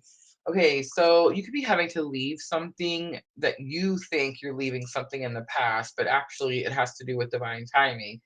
But I picked the Gilded Tarot, and this is Three of Wands. Three of Wands says you have an action that you have to take. It's also the card that you'll hear other tarot readers say, your ships are coming in, right? Like that's a really common known meaning for Three of Wands.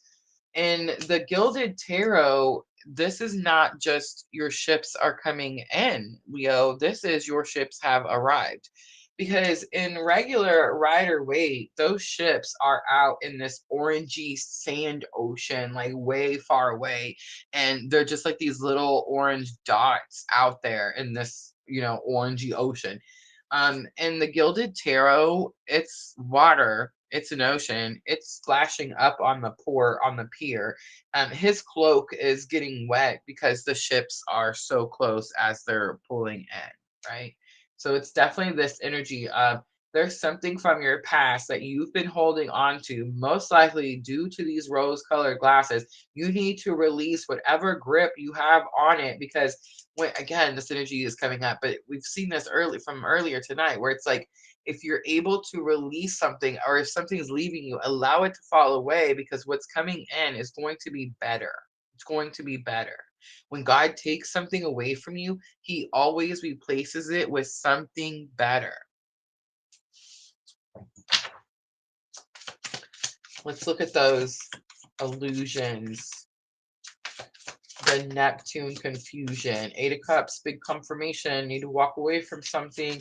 Need to leave something in the past. You're trying to like pick all these cups up. You're trying to make it look a certain way. Maybe you're trying to wait for somebody. We have the moon coming out, an illusion, fear, and the sun. I just heard that for some of you, this could have something to do with a sun. But for some of you, this has something more to do with choosing you. Choosing you. Someone told me that. Actually, I'm tired of saying that. I'm gonna start telling you people who someone is. Like I'm done doing that. Excuse me. But the person I was just in a relationship with, that I thought was my soulmate, and I was trying to, recreate the wheel with, right? Told me I was having this moment where I don't know, the shit was hitting the fan, right? And I was like, I just feel broken. I remember even using the word broken. I said, I feel broken. Like I don't know how to put these pieces back together again, right? Humpty Dumpty fell off the freaking wall, right? And he said to me, the guy said to me, he said, "You're not broken, Rosa. You just finally chose yourself." And I was like, oh my God, like that's the most right thing this person has said to me in 4 freaking years. You know what I mean? And it was like this massive breakthrough. Like he was so right. I just finally chose me. That's it. And that's the energy that I'm getting there, Leo. All right, divine timing. Trust in divine timing. This is lesson learned. This is supposed to help you with challenge or obstacle. Queen of Pentacles. It says something to do with learning about new resources, learning where to get new resources, learning how to become your own resource. Very possible. Two of Cups is here. It's equal effort. It's coming together. There's a partnership.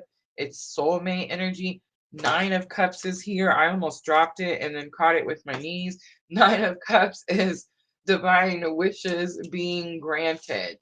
So it's like, that you just need to wait a little bit longer. This energy is right around the corner. Spirit may be asking you, Leo, to focus on your resources, on your material wealth items, that type of situation. All right, so we have Knight of Swords coming out. It's breaking free from something. Knight of Swords is my clue card for like a breakup. We have Queen of Wands coming out. Queen of Wands is like, be confident. Be confident in the action that you take. Page of Swords says someone's watching. It's the wrong card. I already knew they were watching. And Page of Cups is here. It's baby steps. Baby steps. Two of Pentacles is on the bottom. Two of Pentacles could say that you feel like you're being stretched in too many directions, and hence why Spirit, or like your resources are low, right? So why Spirit is asking you to put this time not into this energy that's watching, but into this energy that's actually doing, taking action. All right. Guidance for Leo. Trust. Wow, look at that. Two different cards. You guys see it? Trust. I accept that my inner voice will always guide me correctly. The Envy card. I am the same as everybody, but with different challenges. Change is on the bottom. That could be what's changing. I understand that nothing can grow or evolve without movement. All right, Moonology. What did I just say? Did you guys hear that? Did y'all hear that? I understand that nothing can grow or evolve without movement. What did I say? Action. You're taking action. We're not spying. We're not watching. We're not thinking about it, right? Like we're just going to freaking do it. All right, you're very close to achieving your goal. It's the gibbous moon, Leo. Your commitment is being tested, most definitely. And your hard work is paying off. It's new moon and Capricorn on the bottom. Balance your spirituality with practicality. It's full moon in Pisces. All right, I'm going to leave that there, Leo. I hope that reading was helpful. If it was, tap that like button, guys.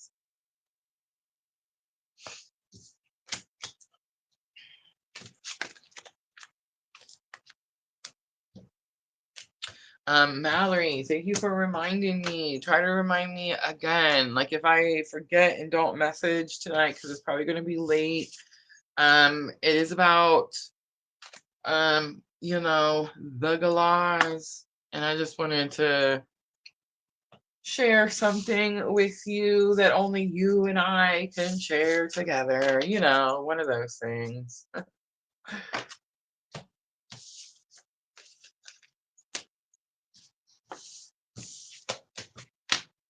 When the baby mamas start making friends and supporting one another, y'all dudes better watch out. I'm just saying, better watch out. When the baby mamas start supporting and encouraging each other, watch out.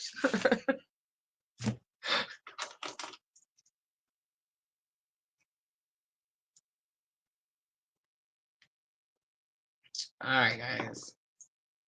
Virgo.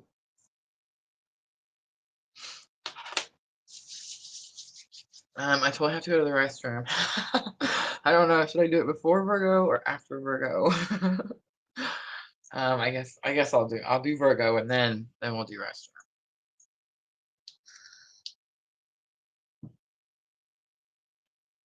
Oh, I don't know. Y'all, I can't. I'm 45 years old. I can't hold it. What am I thinking? All right, here's a little video. I think there's music. I want to say, look, I heard that there was. Here's some chill. Let's play some chill music.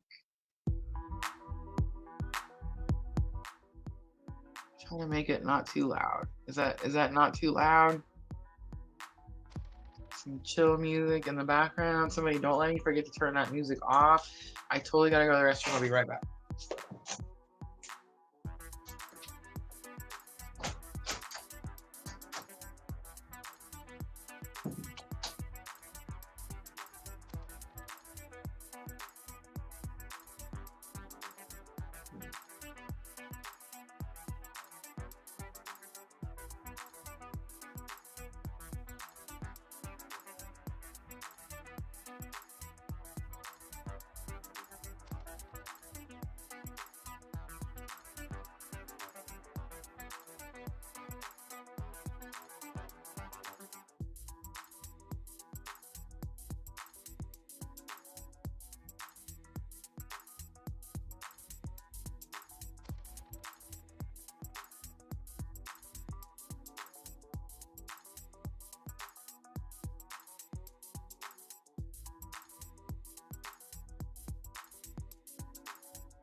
That was funny, wasn't it? When I said I was gonna hold it.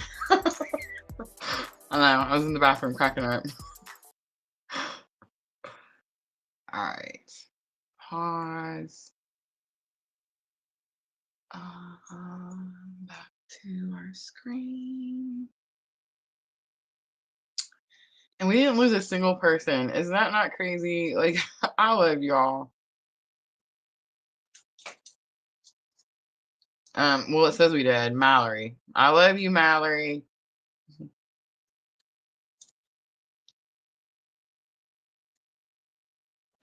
She said, let's just say I'm good at making friends. Yes. All right. Now I'm almost ready for Virgo, guys. Give me just a moment.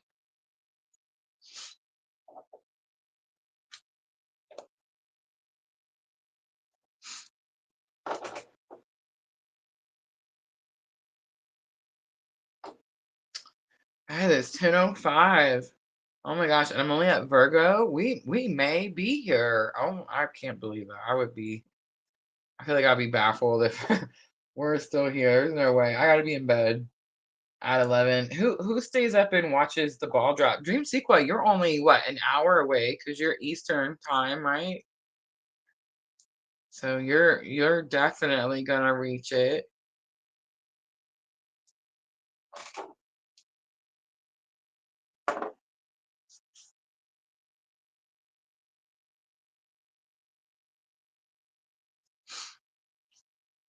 This New Year's feels so different than last year. It's definitely going to be 2025 is definitely going to be the year of accountability. Like, we're not going to be able to run from our shit, our bull crap anymore. We're definitely going to have to start facing our stuff.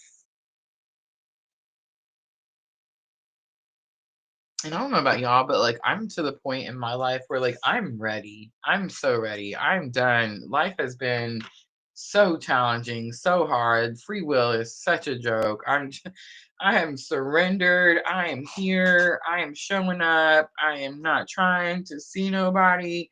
You know what I'm saying? Like I'm totally following the rules. I should say sorta. As best as I can. All right, Virgo. Excuse me, 11:05, she says. Yes. Almost there. Who watches the ball drop?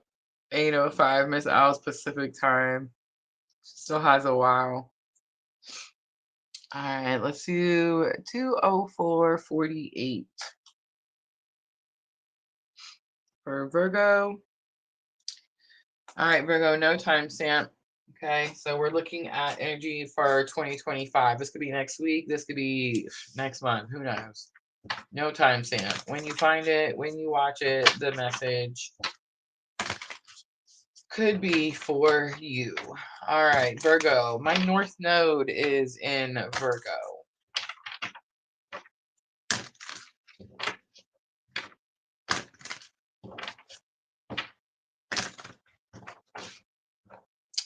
I have two Virgo sisters.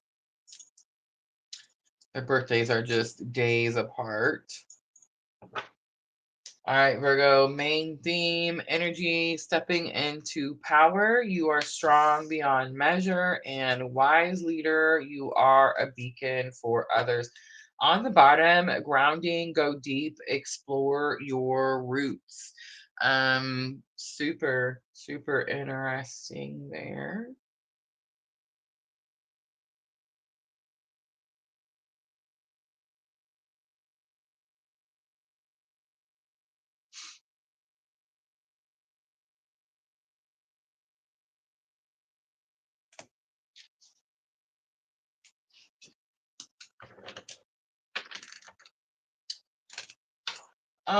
I don't think the part about being a wise leader or beacon for others is the challenge or the thing that's going to bring you a challenge. I think it's the stepping into your power. I think it's the understanding that you are strong beyond measure. All right, Virgo, let's look and see. Challenge or obstacle. Reunion. Reunion and soul ties.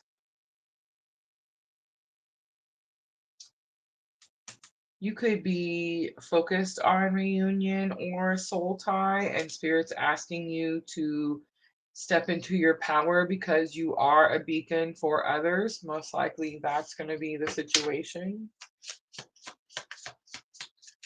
Let's look at lesson learned to help you with that challenge or obstacle. We have twin flames. I got the message loud and clear. All right, rejection comes out, loss, fragmented. Virgo, you want something right now and it's just not the time. You want something right now, or you want to go towards something and spirit, or you think you want to go towards something because maybe you think you're going to lose something. And spirit, the twin flame card is coming out in lesson learned just to remind us that this is eternal. This is eternal. How many of you are currently in twin flame separation? How many of you have experienced twin flame separation before the current separation that you're in? How many of you thought the first time you went into separation or went no contact, thought that that was it, that that was the last time you would talk to that person, or that that person would be in your life for any reason? Let me know in the comments. How many of you have dealt with separation and on more than one occasion and thought the first time, or maybe even every single time it happens, that that was it. It was done.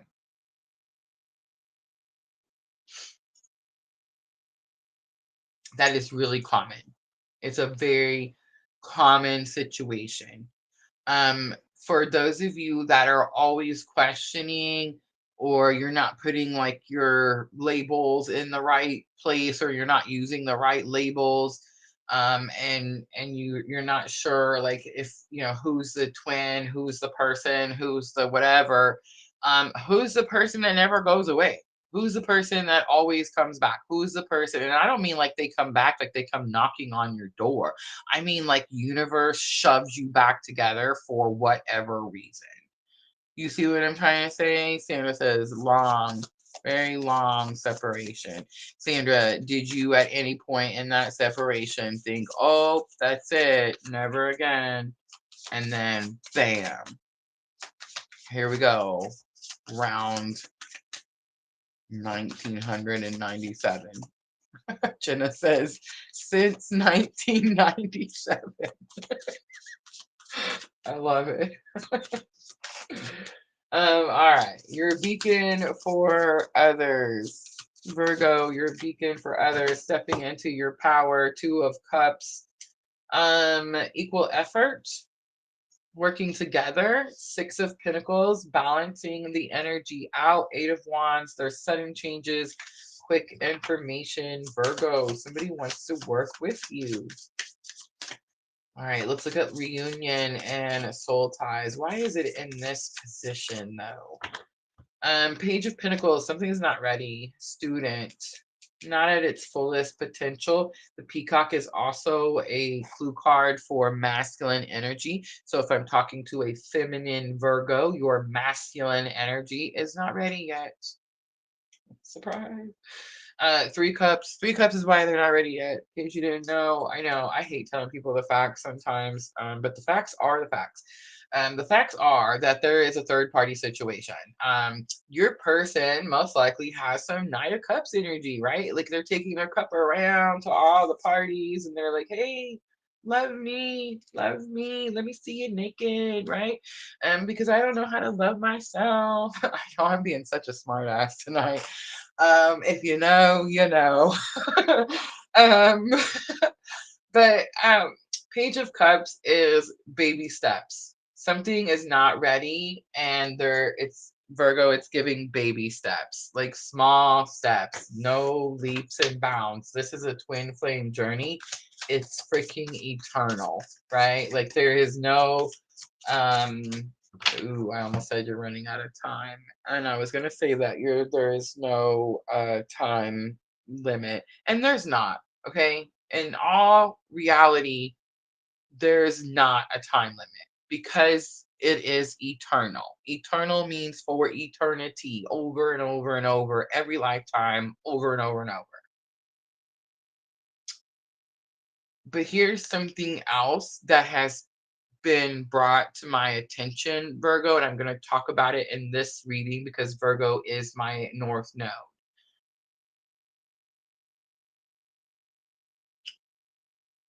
If you have the ability, like if your person that woke you up is in this lifetime, do not take that for granted. I always, and I will take my last breath saying that it's about the purpose and not the person. But there are so many people that are on this journey that get shown to me every single day that their person is no longer here for whatever reason. And why that keeps being shown to me, I don't know. And I don't like it.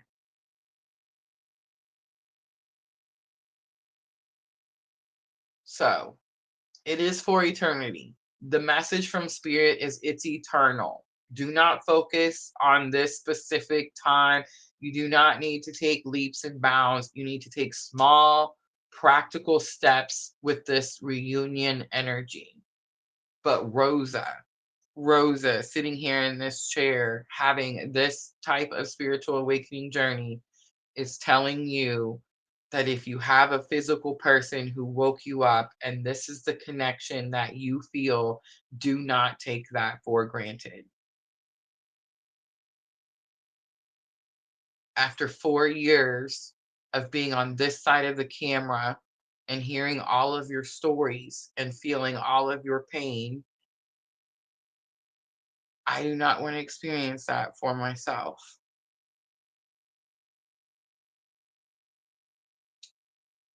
And the fear and anxiety that that brings me, that I am not allowed to have, is unreal. Especially right now, while all of these weird shifts are happening. So, Virgo, baby steps, but do not take their physical presence for granted. Nothing is worth, no fight, no petty argument, nothing. Nothing is worth that pain.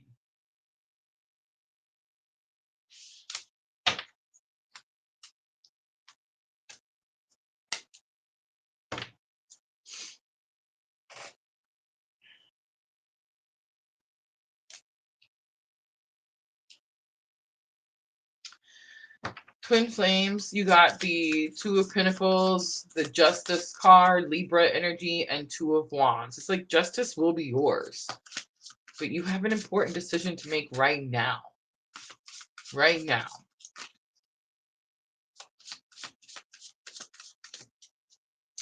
The rejection card, I'm seeing the Seven of Wands, the loss, the fragmented feeling, the feeling like you're not whole, which is not true, by the way, but I totally understand the feeling. The reason that the Seven of Swords is falling on that card is because you're going through some type of leveling up in your twin flame journey, right? Like that's what's happening. You may not be getting something that you want right now because you're stepping into some type of power. Seven of Swords is also like leveling up, leveling up. The word rejection is on this card. We have all learned, I've said it time and time and time again. Separation, rejection is God's protection.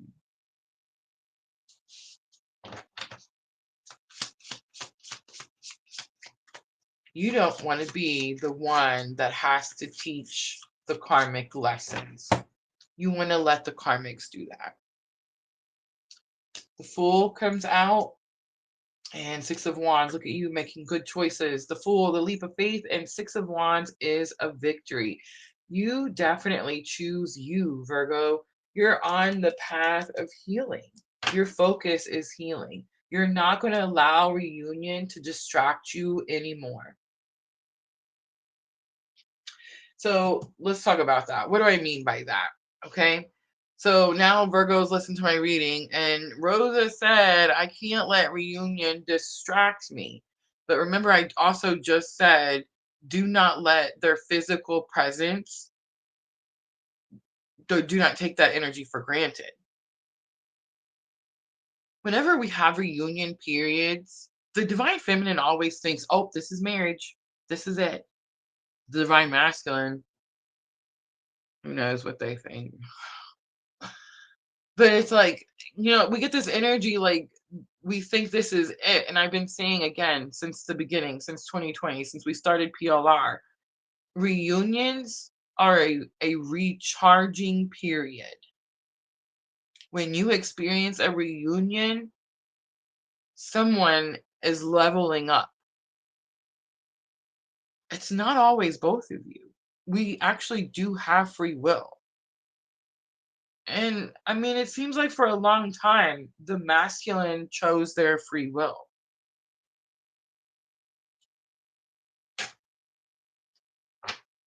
And I think now, especially if I'm talking to a Virgo divine feminine, you're now choosing you.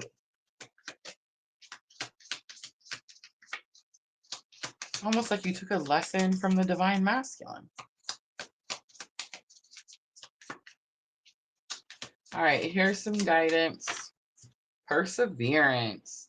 I know that I can do whatever I set my mind to. Damn straight. Friendship. I understand that a friend is in my life for a reason. And discipline. Oh my God. Is on the bottom. I can accomplish what I set my mind to.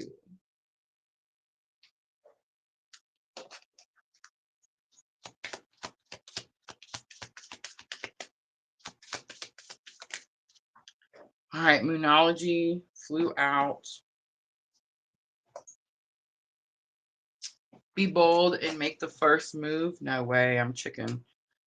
Bring love into the situation, new moon and Aquarius, and confidence is your key to success. Take time to breathe out is on the bottom. All right, Virgo, I'm going to leave that right there. I hope that reading was helpful, guys. If it was, tap that like button for me. I'm going to clean up. We have Libra next.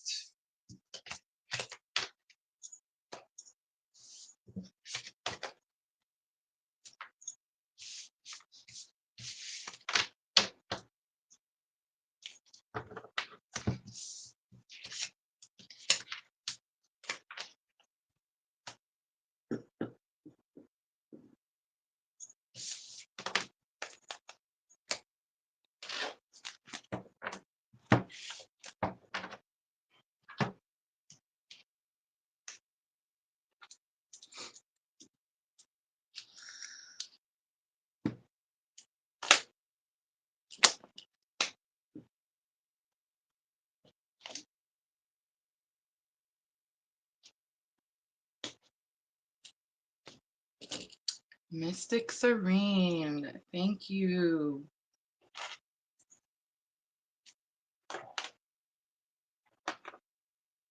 I made a new friend on the TikTok, y'all. Actually, I guess it's a friend of a friend. I really like TikTok. I really hope they leave it. Like, all right, please don't take it away. Brenda, welcome. Brenda, we're fixing to do Libra. Where is Libra for you?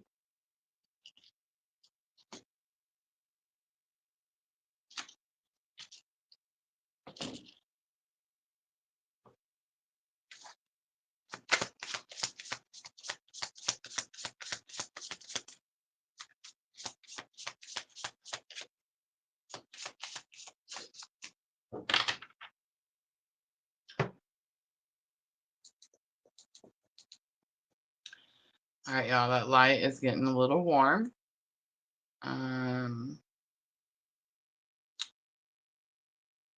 So I had to turn it down just a little, slight bit. It's not too dark, right? You can still see. Yeah. Yay. All right, guys, we're halfway. We're halfway at 2:22. I'm gonna start to pick it up. Let's see. Who's on Eastern time zone? Who's about to hit the New Year's? So it's 10:24 where I'm at. It's Central. I'm Central time.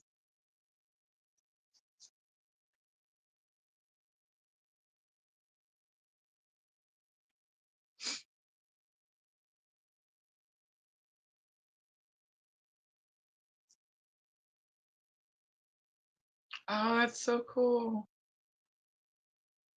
I did get that. Thank you. Yes. Super cool.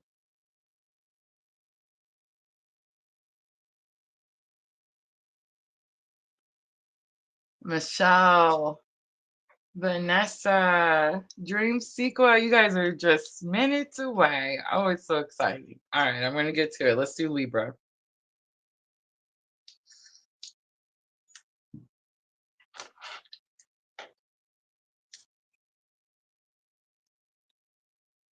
$123.43.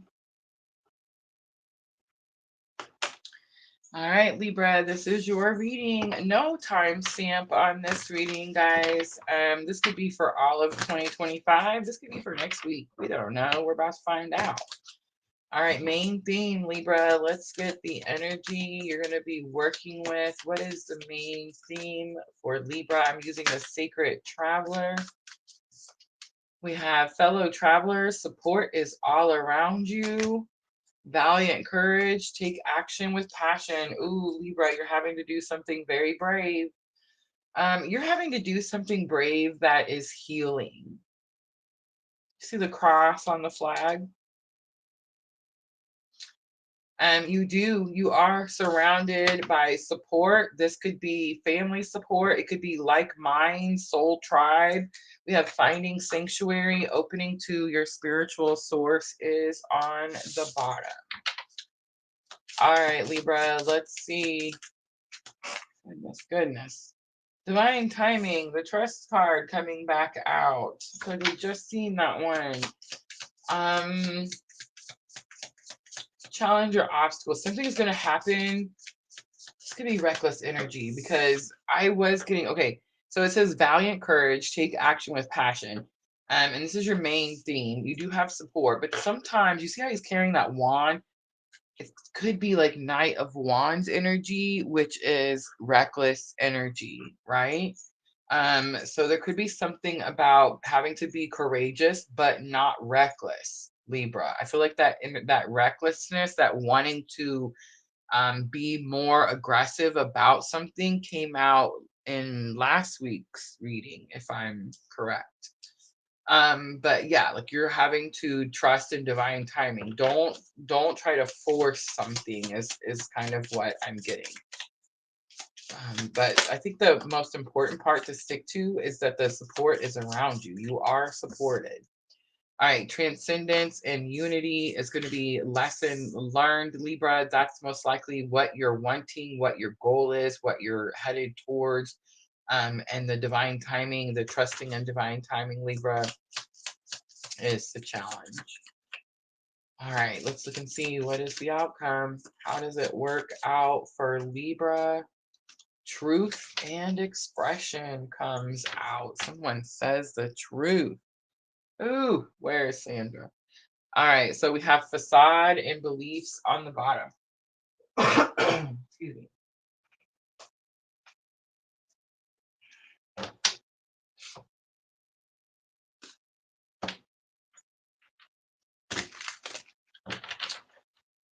Yep, I think that you've been wanting something that could bring some healing, and I think that you're struggling to be patient and not do something reckless. I think what you're wanting is for someone to be, um, you're wanting union, but you're wanting someone to be, what's a better, like transparent. You're wanting them to speak truths. You're wanting them to tell you the truth, to show you the truth. And most likely it's about how they feel about something. See how his face is painted, like covered by a mask? You want somebody to take their mask off, and it looks like they do. Like, don't be reckless because it's going to happen all on its own. And if you are reckless, it may not happen, Libra. Don't force something, allow it to happen naturally. All right, Ace of Cups is here. Overflow of emotion. Three of Wands is here. Taking courageous action. Six of Cups. This is someone from the past.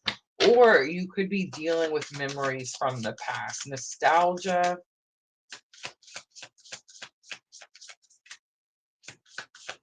You could be healing something from your past. Could have something to do with childhood memories. You could have been dealing with this person since childhood. You could have children. All right, I'll stop. All right, divine timing, the trust card. We have the Fool coming out.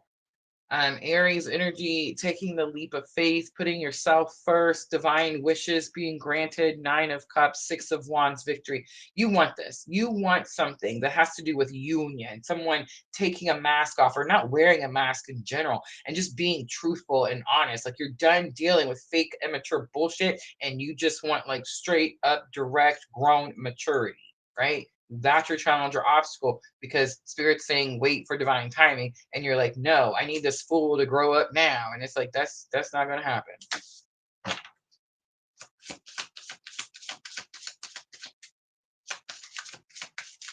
All right, the Unity card, 10 of Swords, an ending to a painful life cycle. The Strength card, you're going to have to be strong, bear through. 10 of Wands, you're really bearing through.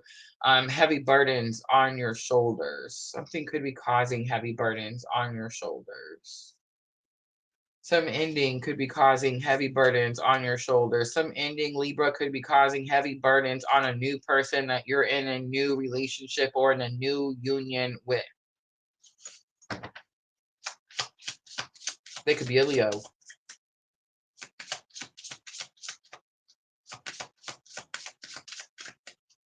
All right, truth and expression. This is what comes out.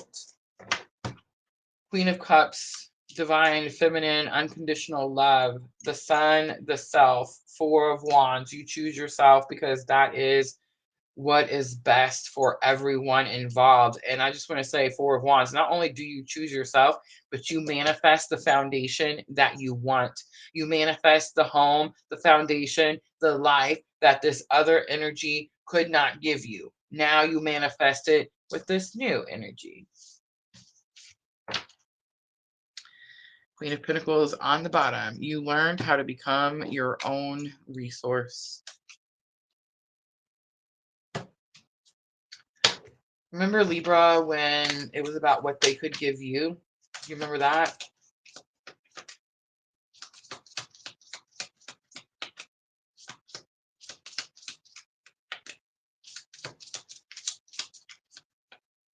It's like you learned how to give yourself some love that you wanted from this person. And then you go and you create that love or that life with someone who speaks truth, someone who's grown, someone who's mature. Self-esteem. I possess gifts of the soul that benefit me and others. Success. Big confirmation on that victory. I know that there is no greater goal than to love. On the bottom, we do have the loneliness card. I know that I am never alone. All right, Moonology. This is going to help you with your thoughts and emotions. Overflow of emotion, most definitely. Could be stuck in your thoughts on how to close out an old chapter of your life, Libra. It's time to release negativity. Full moon in Scorpio. Maybe you're dealing with a Scorpio.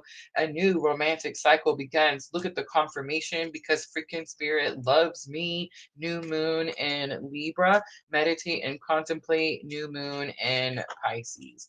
Emotions are running high on the bottom. Big confirmation to what I said. Man, spirit's got my back today. All right, Libra, that's it. I hope that reading was helpful. If it was, guys, tap that like button. I'm going to clean up really quickly. We are going to Sagittarius next.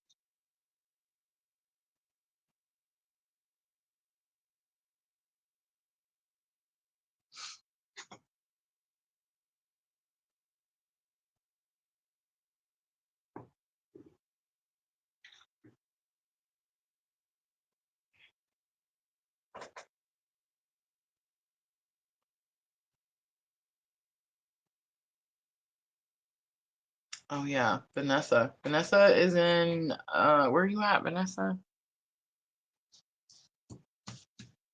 She's like 5:25 p.m. New Year's Day.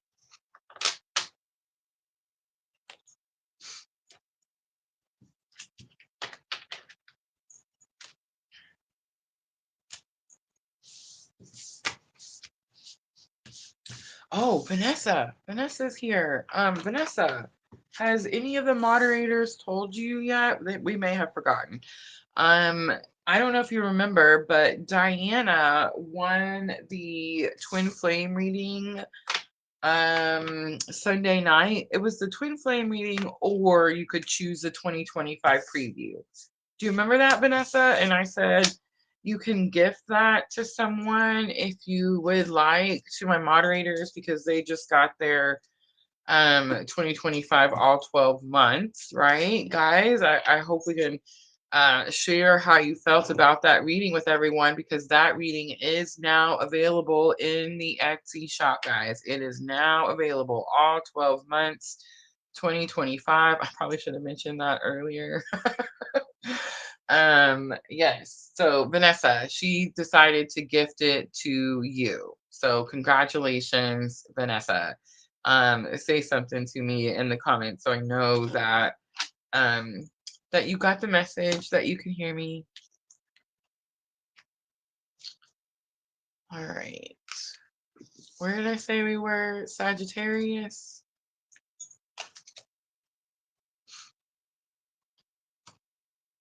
Mm.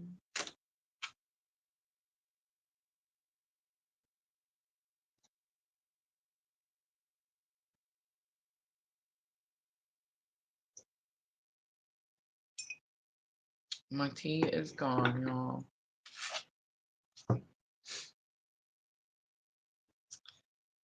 I know. Oh no, we're at Scorpio. Look at me trying to skip over Scorpio. We'll do that one later.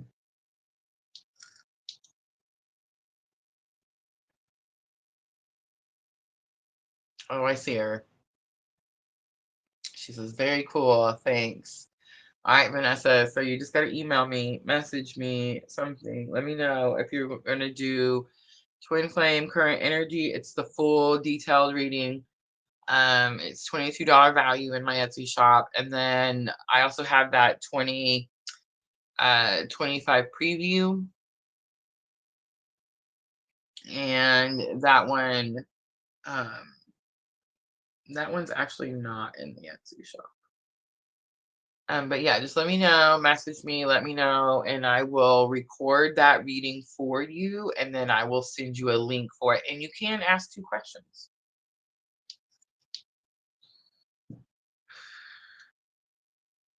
And yes, congratulations.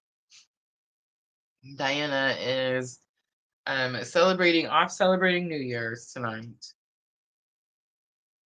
I am so grateful for all of you guys being here with me tonight. It has the holidays have been different this year, to say the least. Michelle says the 2025 preview is an amazing reading if you choose that one. Sweet. All right, yeah, just message me and let me know. All right, I am still trying to work on Dream Sequence birth chart. I've almost got all the pieces together. And let's see what else. We had tarot and oracle card giveaways. All those were sent out, and if I understand correctly, everybody received theirs on New Year's Eve. I do have some more things that I have sent out that were a little delayed, but I'm not going to mention any of that until people tell me they got it, and then we'll talk about it. But yes, congratulations, Vanessa. All right. Let's do 237-17. So the sevens are sticking out. All right, Scorpio, this is your reading. There is no timestamp. You're looking at 2025. I'd say use the message whenever it comes to you. This could be for this week. It could be for next week. It could be for the whole year. The nodes, the North Node and South Node, have made their appearance in all the readings so far. So I do believe the nodes transiting on January 11th could have a big impact. I mean, I know they're going to have a big impact. Let's see, Scorpio. Rainbow blessings. Blessings are showering your life. Very possible. Very possible. Desert passage. Trust that there is a divine plan. Interesting. The rainbow stuck out to me on the native spirit card. The rainbow. And so I was like, man, I gotta go look because I got distracted. And wouldn't you know, it's the trickster card. Scorpio, maybe you're a trickster, right? Um, all right. Rainbow blessings. Blessings are showering your life. I want to come out here, Scorpio, and be like, yes, blessings are showering your life. Money is falling out of the sky. Every good thing that could happen to Scorpio is happening right now. But then you'd call me a bullshit liar and we'd all go about our way, right? So I like to come out here and tell people the truth, and then that way maybe we can find some guidance to deal with like the actual problem, right?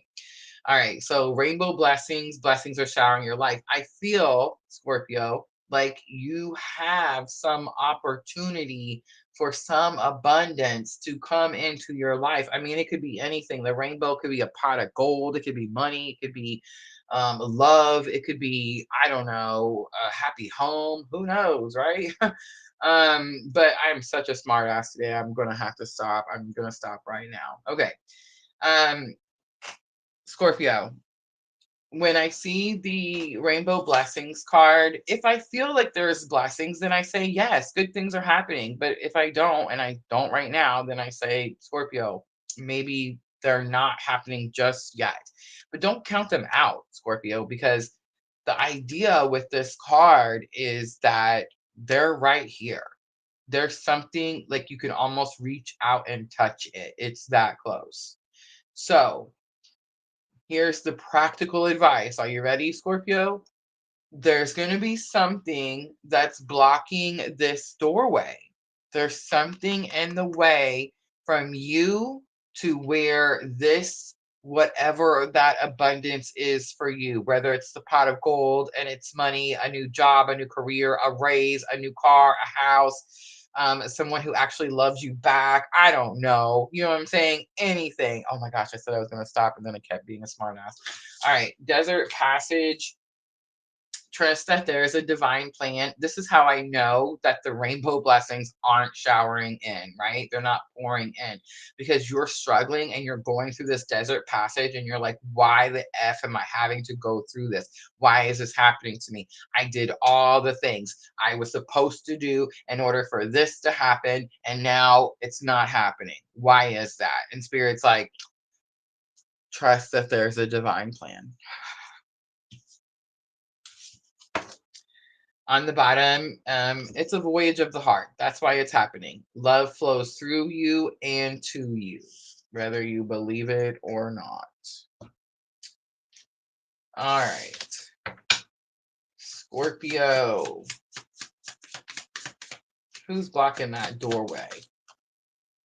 The North Node, you're blocking the doorway. Look at that, Scorpio. Man, the spankings I'm about to give you. Guys, I guess I like to give out spankings. Maybe I'm one of those people. Maybe I need to start wearing like the black leather or whatever. Haha, joke, joke, joke. But here it is, Scorpio. Here's the spankings. It's super easy. You're like, why is my blessings not here? Why am I still waiting for something? Why is God saying, trust that there's a divine plan? Why am I in the middle of this desert, dry, without lack, right? Like wanting something I don't have. Why? Here's the why. It's so easy. Go look on your birth chart, Scorpio. Where is your north node? Because where that placement is tells you what you're supposed to be doing in this lifetime. And if you're not doing that, if God made you and put you down here and then saved you from some bullshit and woke you up and then asked you to be in God's army and help other people and love unconditionally, and you were like, no, I'm Scorpio, I'm going to go do my own thing. Oh my God, y'all, I can't help it. I'm a smart ass. It's just the way it is. My mouth has gotten me in so much trouble in my life. But Scorpio, you're gonna have to get out of your comfort zone. So right now, Scorpio, you like to stay where it's comfortable, the things you know, you probably don't like it. Whatever it is, that comfortableness, you actually don't like it. You want the abundance. You want the pot of gold at the rainbow, right? But it's like, this is what I know. So I'm just going to stay here. I'm not going to take any different steps or any different action. I'm just going to keep doing the same shit and expect a different result, right? So get out of your comfort zone because that's what the North Node means. It's where you're going. You're not comfortable there. It's new to you. So get out of your comfort zone. And for the love of all that's holy, Scorpio, start following your purpose. Like, come on. It's 2025. If you don't know where your purpose is, if you can't look on your birth chart and say, oh, I'm supposed to be doing these good things out in the freaking world, call me. Give me a ring. I'll be glad to show you. I mean, like, for real. The North Node purpose should not be in anybody's challenges or obstacles. All right, Spirit says, calm down. Stability, harmony, and flow are going to be your lessons learned. Most likely, you're just now learning this lesson. Most likely, you're learning that peace, harmony is important. Most likely, you're learning to go with the flow instead of against it, and instead of causing yourself more resistance, right?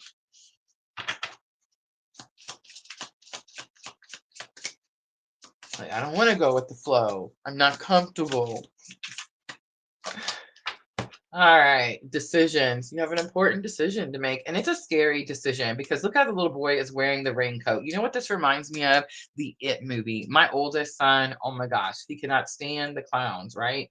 The It movie. You guys remember the clown It, the scary movie? They just recently made a new one not too long ago. Like I watched it because I thought it was so cool, and now I can't watch turkey movies. I can't watch those either. Now I can't watch scary movies either. But decisions is here. Decision says that you have a very scary, important decision to make. Facade, again, beliefs is on the bottom. There could be something wrong about the way you, I shouldn't say that. You may have a belief system that is not correct. It's not guiding you in the correct way. It's causing you resistance, right, Scorpio? All right, rainbow blessings. Blessings are showering your life. Let's look at it. Again, with the Six of Cups, reunion. Again, with the Fool. I also seen that Three of Wands, but I'm shuffling more. So I'm not a fan of the reunion card because it says that there's something from the past that's blocking your doorway. The leap of faith, like being brave, courageous enough to take a leap of faith, and Two of Wands. So big confirmation. It's literally stopping you from making a very important decision.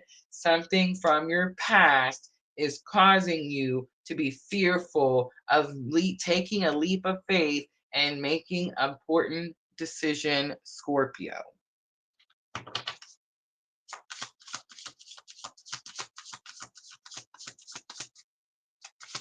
All right, let's look at it. North Node, what is your purpose? Knight of Swords, be courageous enough to deliver a message of freedom, liberation, could be an opportunity. The Magician, manifestation, turning the tables, stepping up to the plate.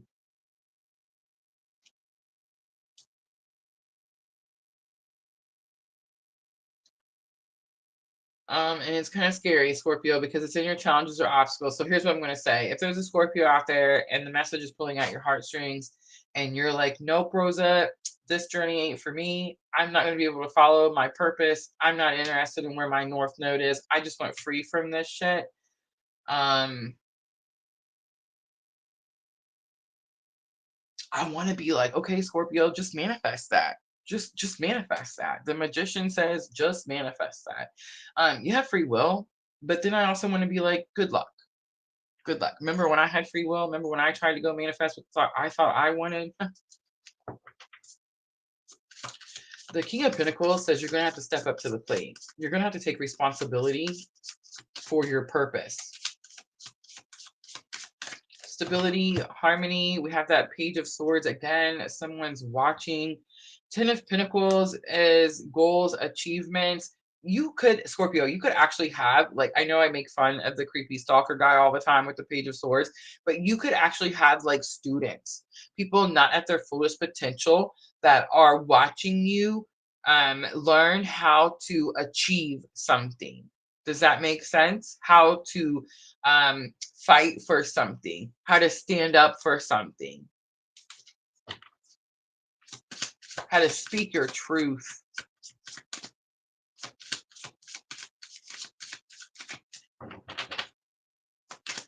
All right, so decision. The very important, scary decision has to do with the twin flame journey. Surprise. It's Gemini energy. So here's the thing though. Let's talk about the real meaning. I know that I use it for a clue card for the twin flame journey. Yes. But Scorpio, the true meaning of the Gemini card says that you choose you. Yeah. You choose you. You choose to love and heal yourself so that when you do decide to come into union, into a relationship with someone, whether that be your lover or your twin or your soulmate or whoever the hell you decide to pick around, right? Then you come into that relationship whole, whole, not broken. Ace of Swords, new clarity, new understanding. Ace of Pentacles, look at that. Scorpio, brand new beginning. King of Swords is on the bottom. This is what it's going to take. This card, I know it looks like a little flimsy card, and it's like, that's no big deal. This card means truth. Scorpio, you're going to have to actually speak truth. You're going to have to be authentic. Here it is. Ready? This is where it hurts. You're going to have to be vulnerable. Yeah.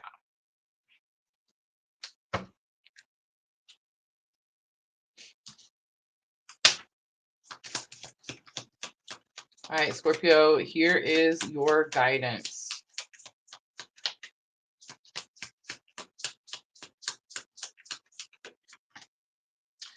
Regret.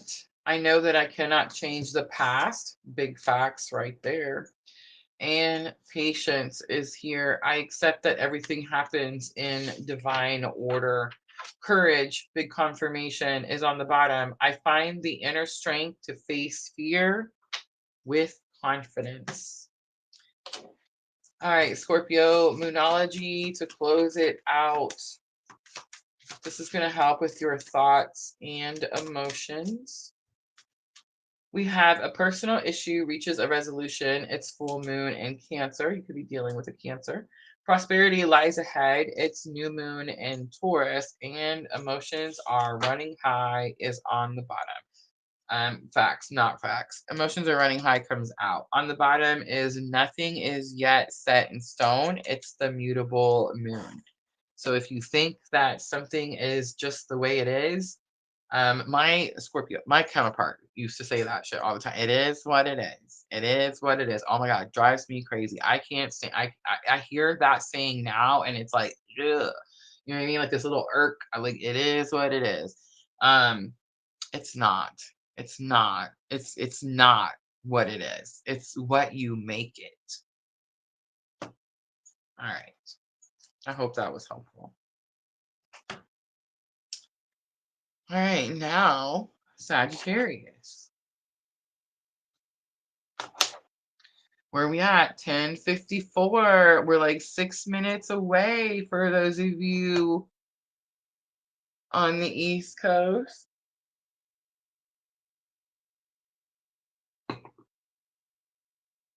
I'm gonna go over and check on the TikTok.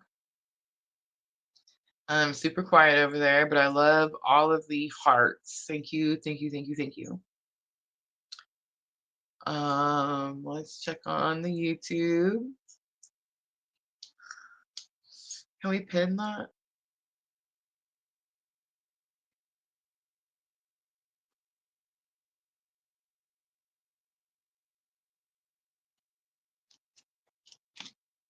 Thank you, Miss L.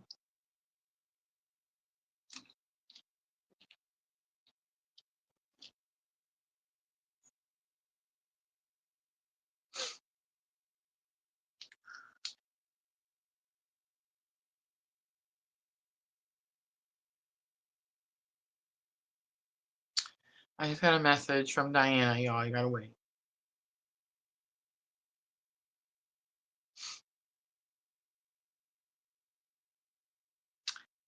It says, no, I'm just kidding.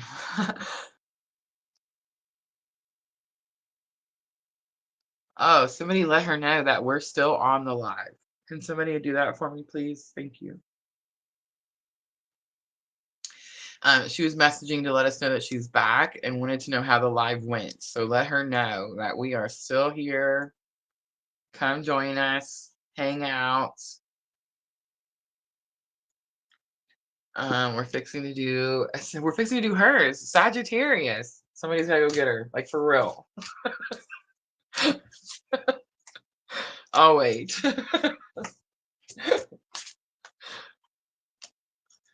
I mean, tell me that that's a coincidence, right? I think not.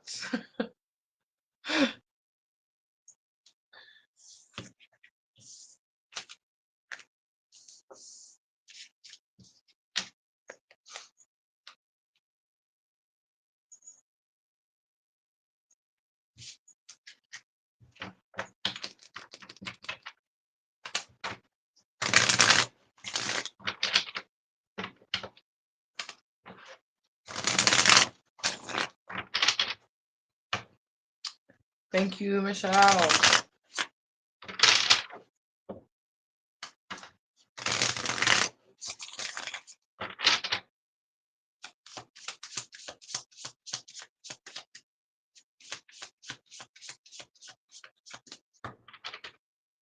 Sweet. It's all right. We'll wait. You're about to have New Year's. What is it? 2.5 minutes?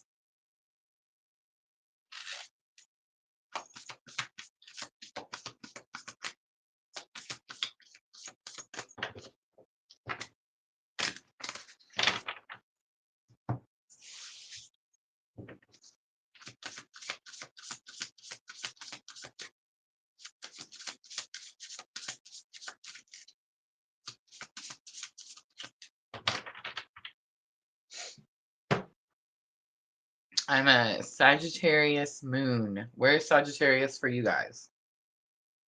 So I'll tell you my moon story. So originally, when I first, had my awakening and I first started learning about birth charts and the symmetry charts with the twin flames and yada yada, I thought that I was a Capricorn moon. Now I knew that I was on the brink, right, like on the cusp, but I didn't know my birth time. So I thought I was Capricorn moon. I also didn't know the counterpart birth time. Like I didn't know his birth time. And so I was just, when you don't know the birth time, a lot of like things will tell you to put like sunrise, like 6 a.m. Or sometimes they'll say like put noon, right? Um, and Diana, welcome, welcome, just in time. And so I ended up getting my long form birth certificate and I got my birth time. And then um I got my birth certificate after. I actually asked a family member and learned my birth time, and then that's what made me order the long form birth certificate. But then I said something to the counterpart. I was like, I just found out that I'm not even like this isn't my moon sign. I just found out when I was born. I was like, do you know when you were born? He was like, yeah, I don't know. And I was like, can you find out? Because, needless to say, him and his mother have a certain type of relationship, as they all do on this journey, right? So I was like, can you find out? Like, can you ask someone? Can you, like figure out when you were born? And he was like, yeah, I'll try to figure it out. And he did find out, and it was like, I want to say, I can't remember exactly, but I want to say it's like around 7 in the morning, right? So I put his time in. And he was also Capricorn moon, right? Also on the cusp. And guess what happens when I put his time in? He is also now a Sagittarius moon. Coinky dink? I think not. Happy New Year's on the East Coast. I love it, Michelle. Happy New Year's. I can feel the excitement. It's beautiful. All right, now let's start that Sagittarius. We waited for Diana. She got here just in time. Vanessa says North Node and Neptune in Sagittarius. Which house is Sagittarius for you, Vanessa?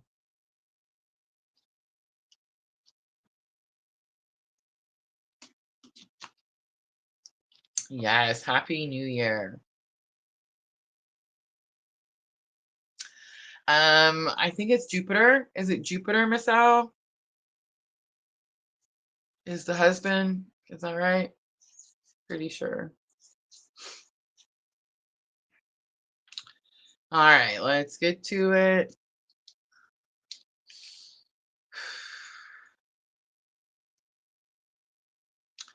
Let's do 259.05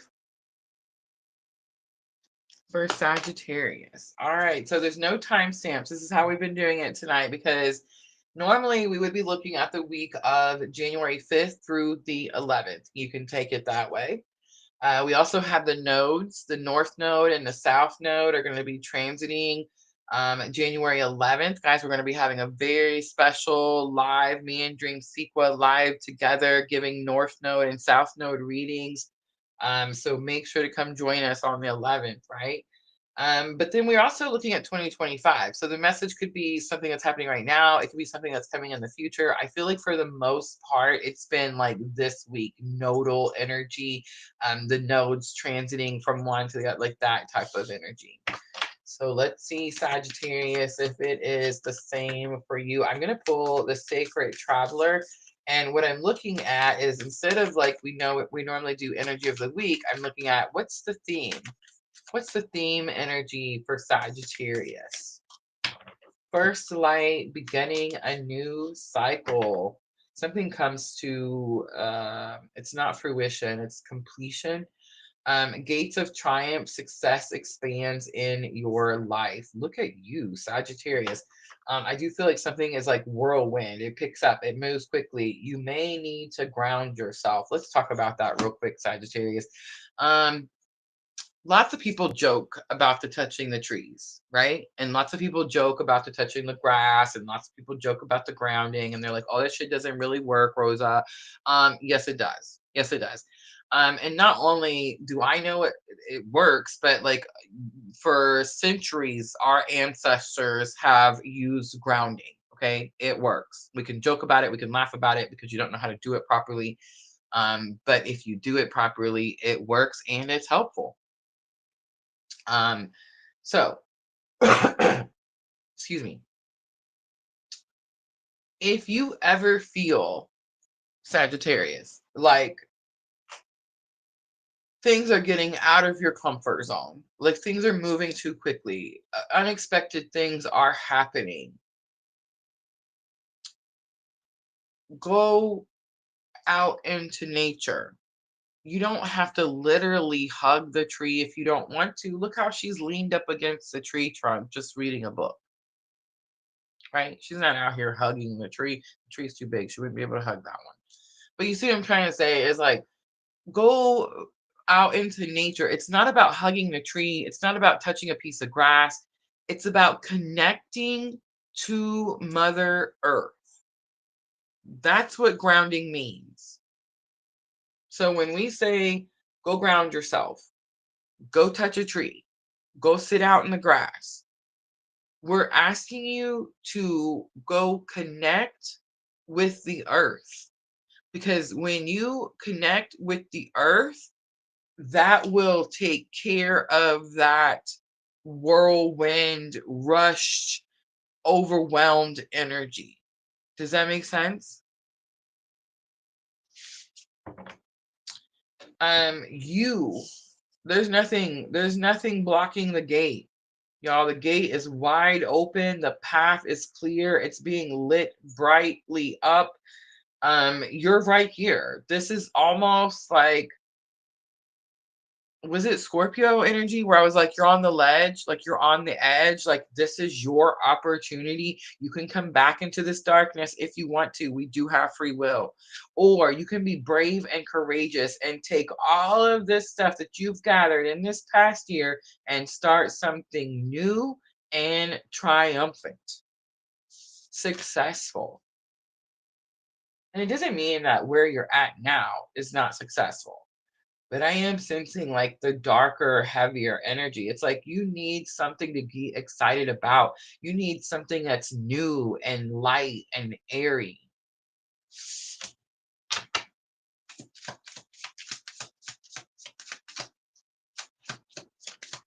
All right, Sagittarius, let's see. What is this all about? We have deception and temptation. You could be tempted to do something, and you could have some feeling about deception. Like maybe you feel like you're being deceptive because you're tempted to do something. I'm not sure. Rebirth and winter, that could be what you're tempted to do, to take some you time to go through some type of rebirth period. That could be what's happening right now. Closed off, guarded, and resistance is the outcome. On the bottom, guarded and vulnerability. That's why you're guarded, Sagittarius. Okay, ready? Scorpio got the spankings. It's Sagittarius turn. This is what I get paid the big dollars for, y'all. I love y'all. Again, these readings are for me. When I'm channeling this information, I am talking to myself, okay? If the messages help you, yay, I'm so glad. Please don't feel like I'm putting you down or I'm being mean or any of that, okay? You're closed off to new opportunities. You're guarded to new opportunities because in order to be open to those new opportunities, Sagittarius, you would have to put yourself out there and you would have to be vulnerable, right? Straight facts. So because you don't want to put yourself out there and be vulnerable, you could be missing out on opportunities. When I turned that card over, I said, nothing is blocking that doorway. I want it to be like nothing's blocking that doorway but you.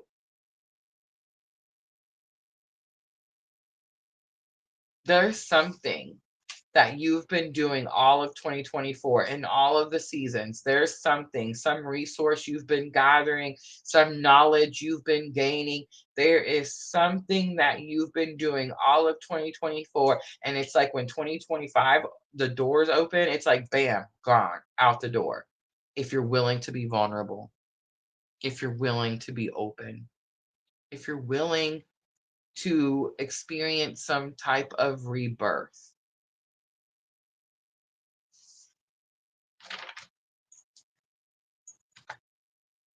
All right, let's pull some Gilded Tarot. See if we can find out, what is it that you've been doing all year? What is it that you've been gathering through all the seasons to ensure this success expanding in your life? The work. Knight of Pentacles comes out. Literally the work that you've been doing all year, Sagittarius.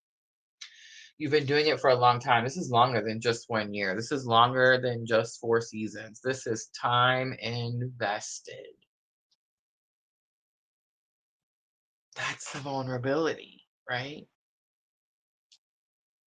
That's the vulnerability. You've invested so much time, so much hard work.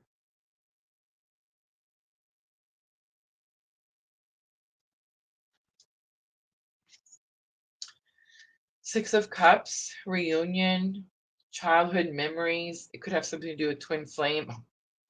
Oh my God. I was like, it could have something to do with twin flame energy. And then I turned the lovers over. There could be connection to twin flame where you're at. Like on this side of this gate, twin flame is here. But you're tempted to go through that gate, which means you leave twin flame somewhere in the past, right? Six of Cups.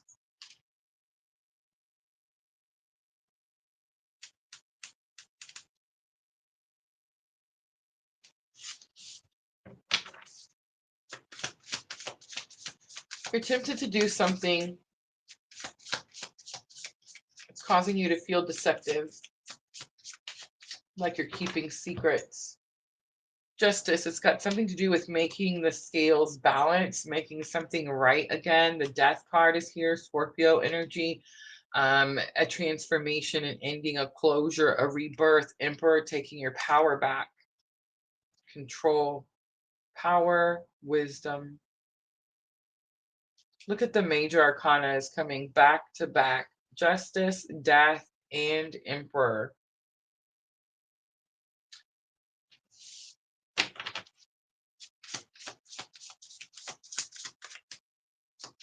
Could be dealing with a Gemini, a Libra, a Scorpio, or an Aries. And because I'm me, I'm going to call two of those out because remember I just told you we had the same moon. You're either dealing with a Scorpio or an Aries.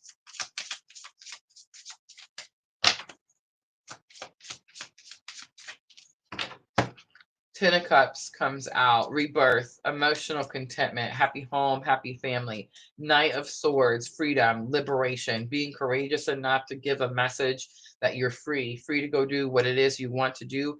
And Seven of Pentacles. Seven of Pentacles is patience, but it's actually the card that says it's time. I think you've been patient, you've been waiting, you've been procrastinating, you've been pushing it off, and it's like now it's time. All right, closed off, guarded, and resistance. The Two of Swords flipped over. This is what's keeping you stuck. Big confirmation. King of Cups, divine masculine clue card. But it's also what's keeping your emotions. Maybe you're trying to regulate your emotions. Maybe you're trying to work with your nervous system. Maybe you're trying to feel more confident about yourself. But the closed off, the guarded, that's what's causing this stuck energy and that emotional turmoil.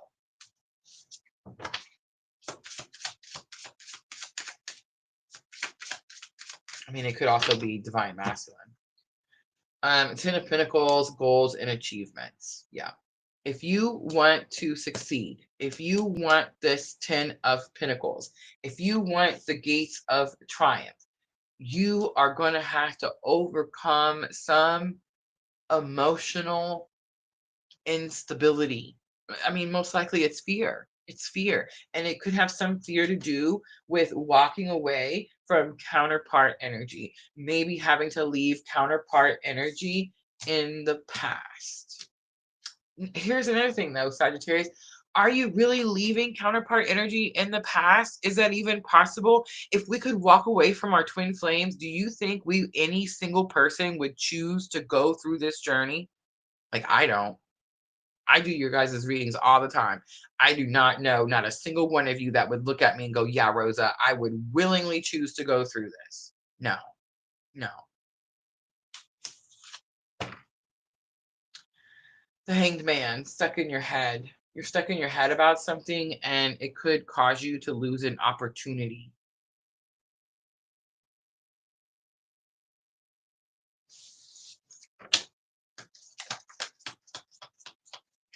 All right, let's get the guidance for Sagittarius. This is a reading about dreams, big dreams and big goals. The Death card comes out. That Scorpio energy. What did I say? You're dealing with a Scorpio.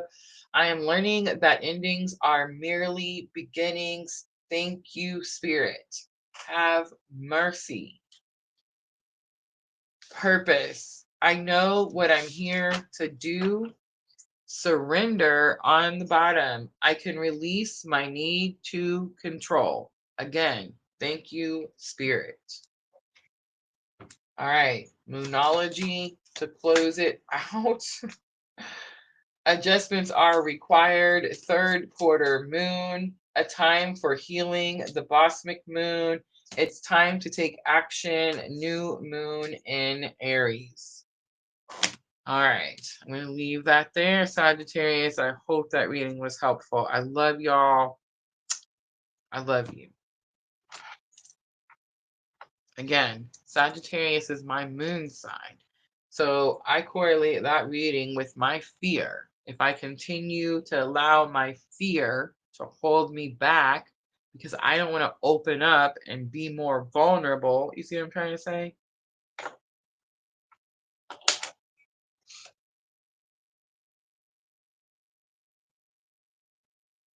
Miss L says, heard. Oh, MC is supposed to be your twin, I heard. Ooh, that's interesting. I know that it is used in a part of the equation, but I had never heard that it was, like the all say.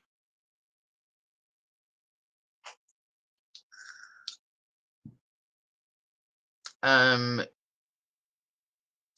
so if you're questioning still in 2025, if you're questioning who your counterpart energy is, or if you're even having a twin flame awakening, um, there are people that have, we're doing Capricorn now, Vanessa, um, that have realized, and again, I don't know like how long these studies have been going. Like I don't know how long they've been studying this or how long they've realized this, but some astrologers are starting to come out. And I'll use MJ as an example because I love MJ. She is a huge uh, mentor for me. I watch her diligently. I aspire to be as professional as she is. I can't even get on the camera, so I don't know. I'll get there, y'all. But um, she has started, and others, not just MJ, but she has started to talk about the different things that we can look at on the birth charts to give a more meaningful confirmation of your twin. That's what I'll say.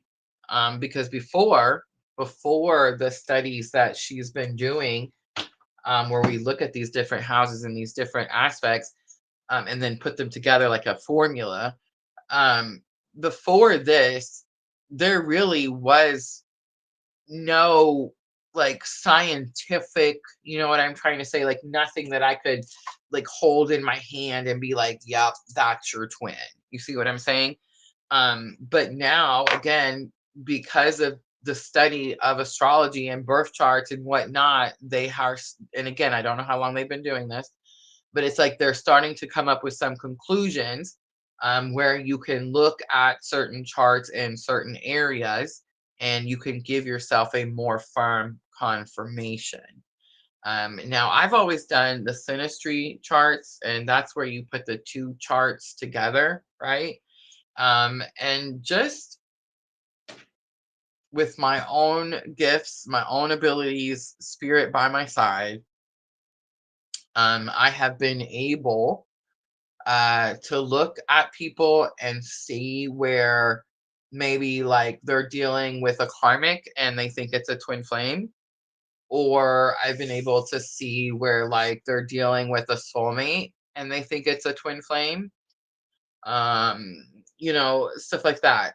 But to be able to like 100% go, yeah, that's your twin flame, I think that's up to us. I think only we can do that. Like if like, only Miss L can know who her twin flame is. Only Vanessa can know who her twin flame is, right? And for the most part, here's what I'm going to say. For the most part, it seems like most of us on this journey are not confused as to who our counterpart is.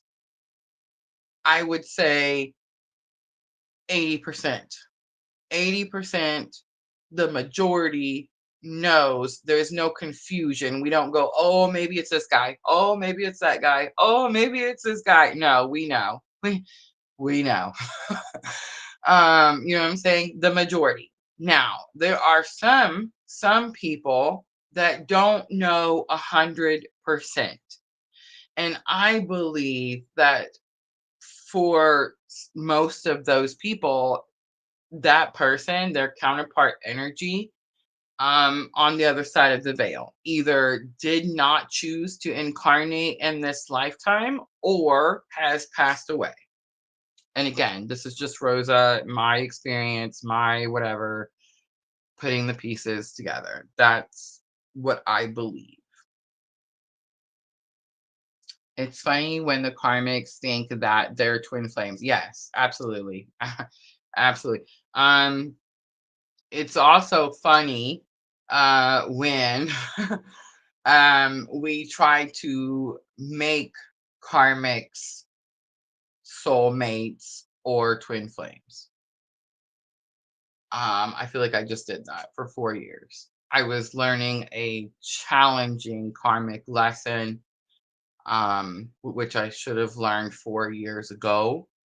But because I didn't like the lesson and I didn't like, spirit, not everybody is in our life forever. Okay. Like spirit puts people in people's lives to do spiritual shit, to get shit done. Okay. This person needed me in their life to get something done. And that's all he needed me in his life for. That was it. Once that thing was done, I was done. Should have went on to continue my journey. But look at, like Miss Al says, let go of the ego. I could not let go of the ego. I had done started this relationship, made such a big deal about it. Yeah, I know.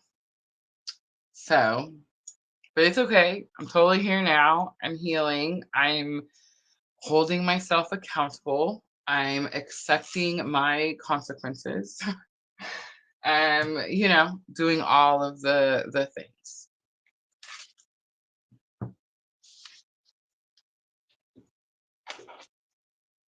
All right, here we go, Vanessa. Capricorn reading. Let's timestamp 3:20:02. All right, so Capricorn, no, like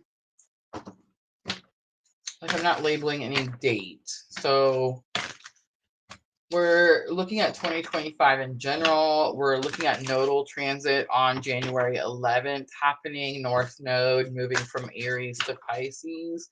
South node moving from Libra to Virgo. Let's see what that energy means for you, Capricorn. What's going to be your theme? What's the Capricorn theme, the Capricorn energy? Taking shelter, the answers are within. Stop trying to find the answers on the outside. Stop trying to replace the energy with people on the outside. You're only going to find that internally. Impasses here, reflect and redirect your energy. It's giving this energy of hitting a brick wall. Capricorn, it's giving this energy of you're about to get an opportunity again. It's like do something different this time. You've already done this route. Like you've already taken the route where you kept hitting the brick wall, right? So you're about to get an opportunity to take a different route. And I think the answer is going to have to be something internal. So stop looking for the route or the person or your next step or the next direction to be out here. It's going to be inside, within. In the flow, everything is smooth sailing was on the bottom.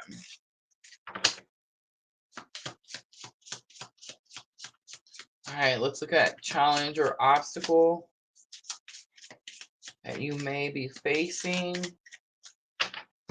You have fate, detours, divine intervention.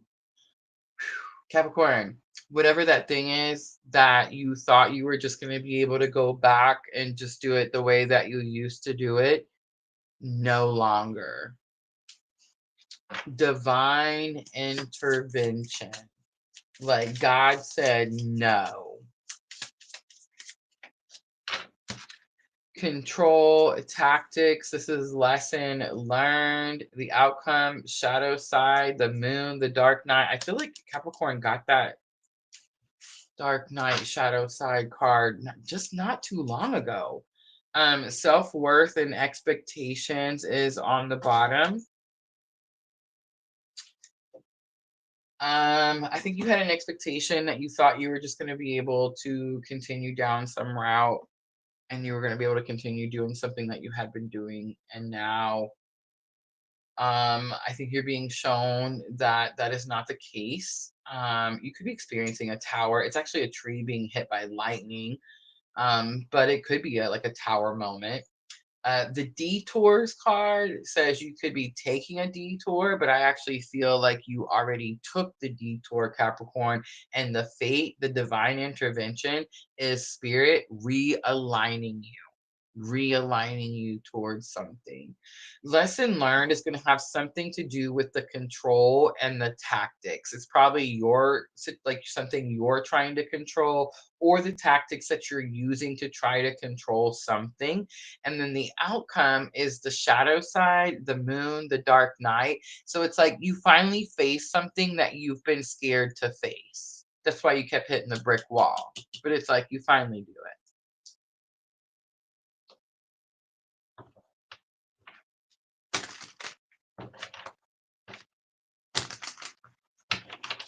Does that thing say 3.5 hours? Have we been live streaming for 3.5 hours? All right, taking shelter and pass.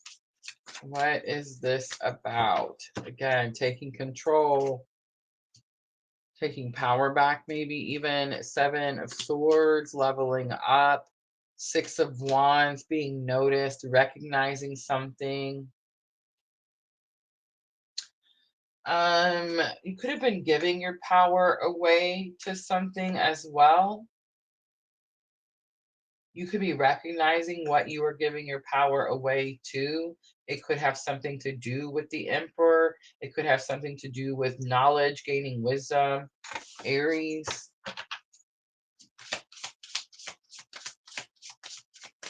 All right, let's look at the fate.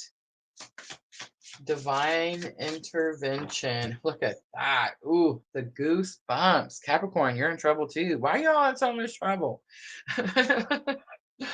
um guys, Capricorn is my 7th house. The spankings that I'm getting right now are freaking unreal.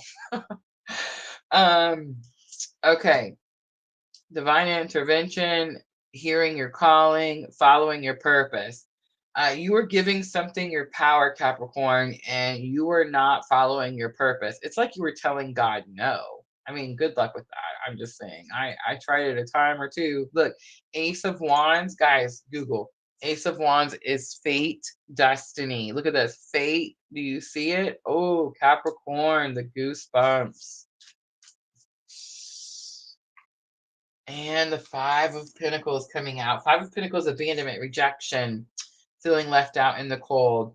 So if that happened to you, Capricorn, it was fated. It was destined. It had to happen in order for someone to follow purpose.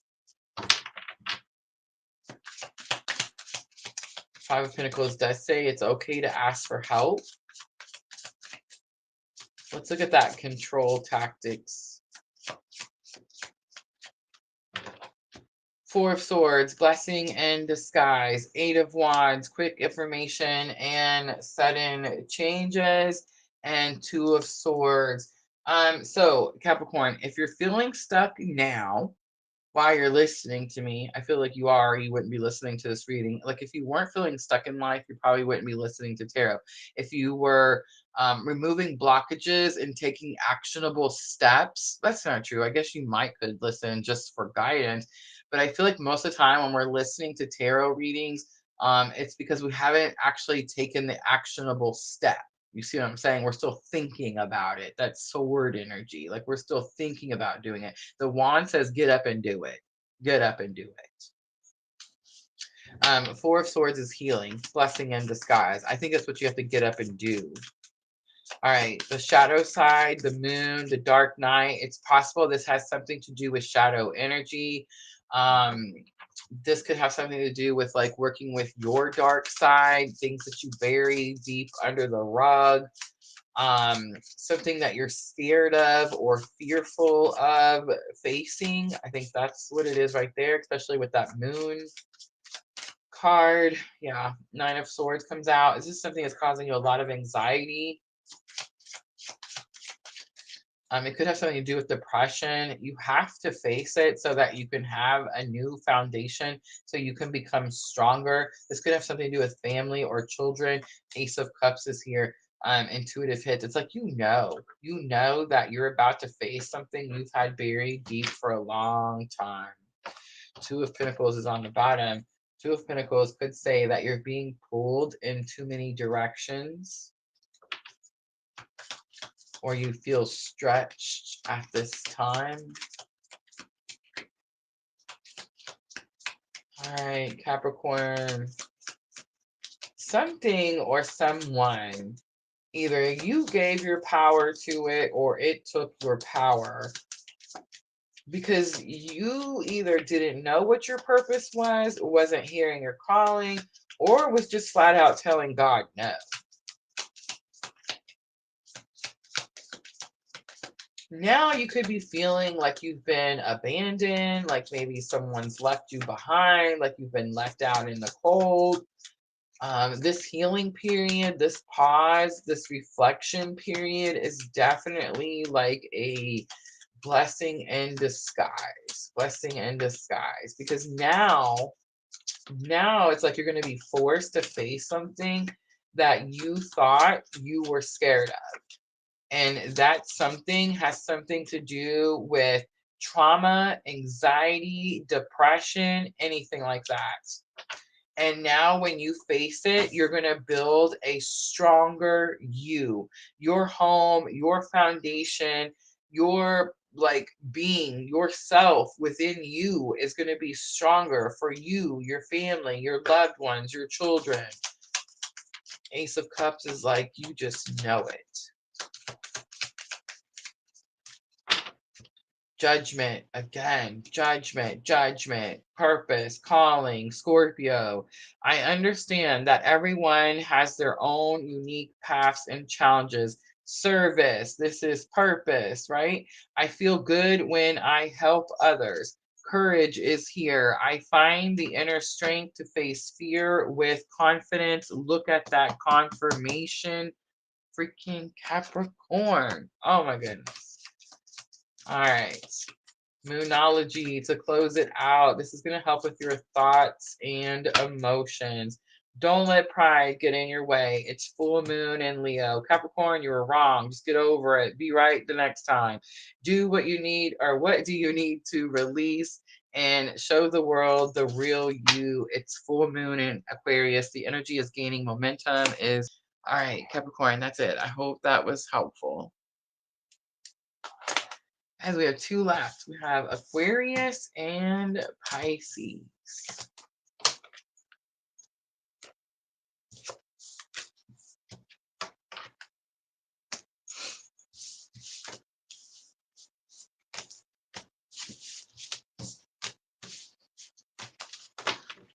It's interesting. The Capricorn reading is also giving like time invested. Like, I don't want to be wrong about this. Let it go, Capricorn. Let it go.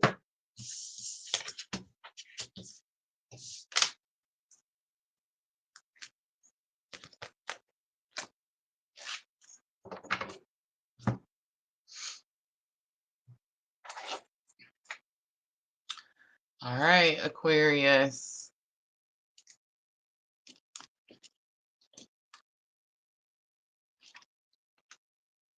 Who's still in here? Did y'all fall asleep on me? Vanessa said, I'm not sure what to think. Me neither. Me neither, girl. It's one of those ones I'm gonna have to go back and watch it. But I definitely get that energy, like time invested, and I don't want to be wrong about something.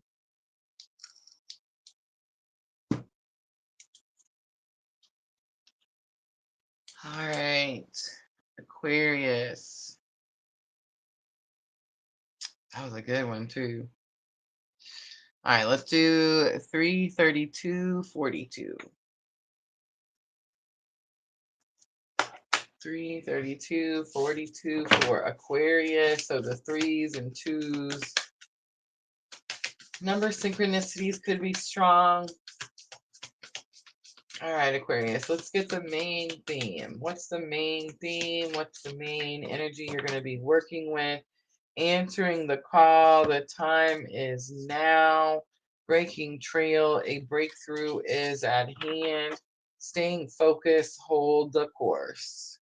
I want to say that answering the call was trying to come out in reverse. Let's pull a little bit more for Aquarius. Challenge or obstacle. We have ego or pride. Ego, vanity, and pride. Um, Answering the call. The time is now. I want to say this card was trying to come out in reverse. So you could be ignoring a call. You could be ignoring a person. Aquarius is my 8th house, which is normally ruled by Scorpio. It's my taboo house, right? Breaking trail, a breakthrough is at hand. Something could be changing. It's like you weren't answering the call, and it's like something about that could be changing. It could have something to do with vanity, ego, and pride. Remember, your awakening is going to be your lesson learned to help you with your challenge or obstacle there, that vanity and pride. And we have storm. Expect the unexpected is the outcome, Aquarius.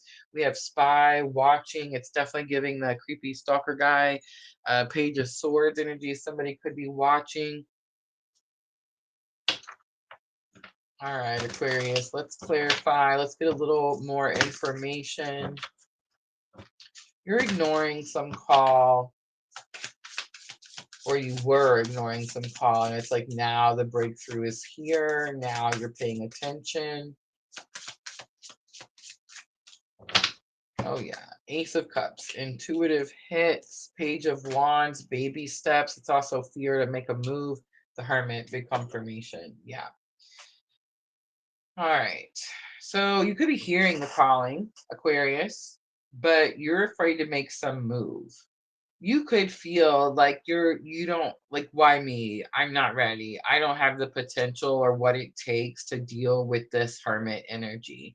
The Hermit energy, Virgo energy, it's like shadow energy. It's like dark night of the soul energy.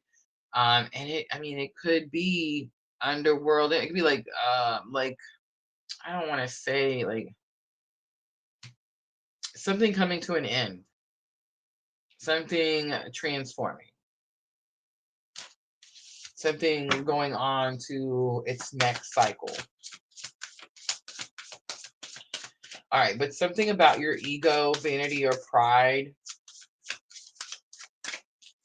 challenge or obstacle, 2 of Wands. You don't want it because you don't want the thing to happen because it has something to do with a partner, maybe someone you feel is a soulmate, maybe someone you're married to, and 3 of Pentacles. But man, wow, Aquarius. The 3 of Pentacles is the card in the Gilded Tarot where you're having to do something on your own. That could have something to do with your spiritual beliefs, right? Like maybe you're having to learn some things about your spiritual beliefs, and you're having to put more effort into it, and you're having to do that on your own. Very possible. If this has to do with a marriage, maybe like you have different spiritual beliefs, like maybe this is yours and that's theirs type of thing. But I'm not really picking that up.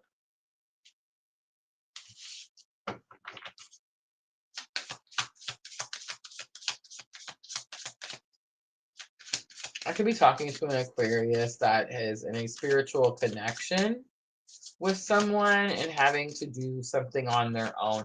They could be in that spiritual connection with a Taurus, maybe. Tower, tower, tower, tower. Remember, your awakening is here. So the Tower card comes out, the Devil card comes out, and 10 of Wands comes out.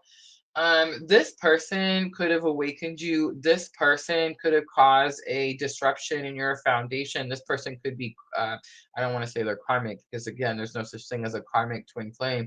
But you could have learned some challenging lessons. You could have felt bound to this person. It could have caused you to feel like there's a lot of weight on your shoulders at this time.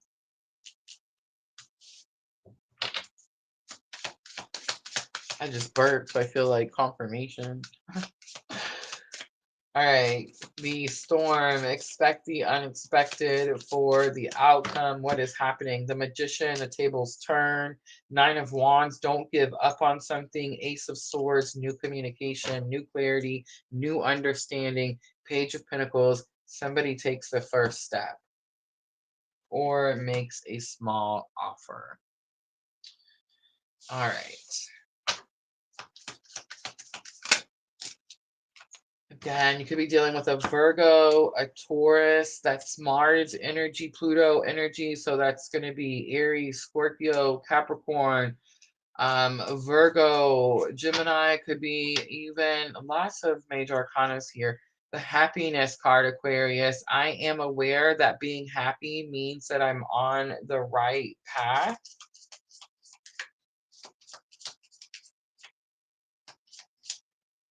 Pride is here, and the challenge or obstacle was the pride card. I love myself and I see myself in everyone. Health is on the bottom. This is going to be important for someone because I picked up some health issue over here. I will honor the physical vessel that enshrines my soul. All right, Aquarius, Moonology to close it out. This is going to help with your thoughts and emotions. I do feel this is an emotional week for you. A time to give rather than take. It's new moon in Virgo. Balance, spirituality, and practicality. It's full moon in Pisces. Your dreams need a practical plan. It's full moon in Taurus. All right, Aquarius, I'm going to leave that right there. I hope that reading was helpful. I'm cleaning up, guys. We have one left. We have the last one is going to be for Pisces.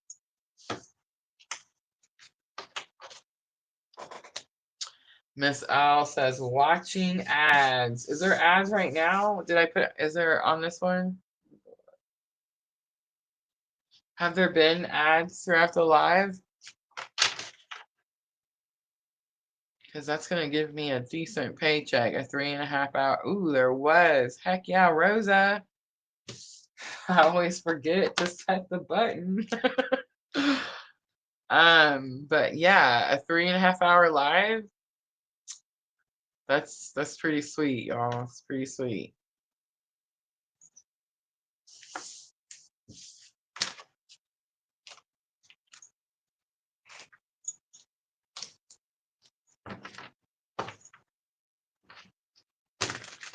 Thank you, Miss L.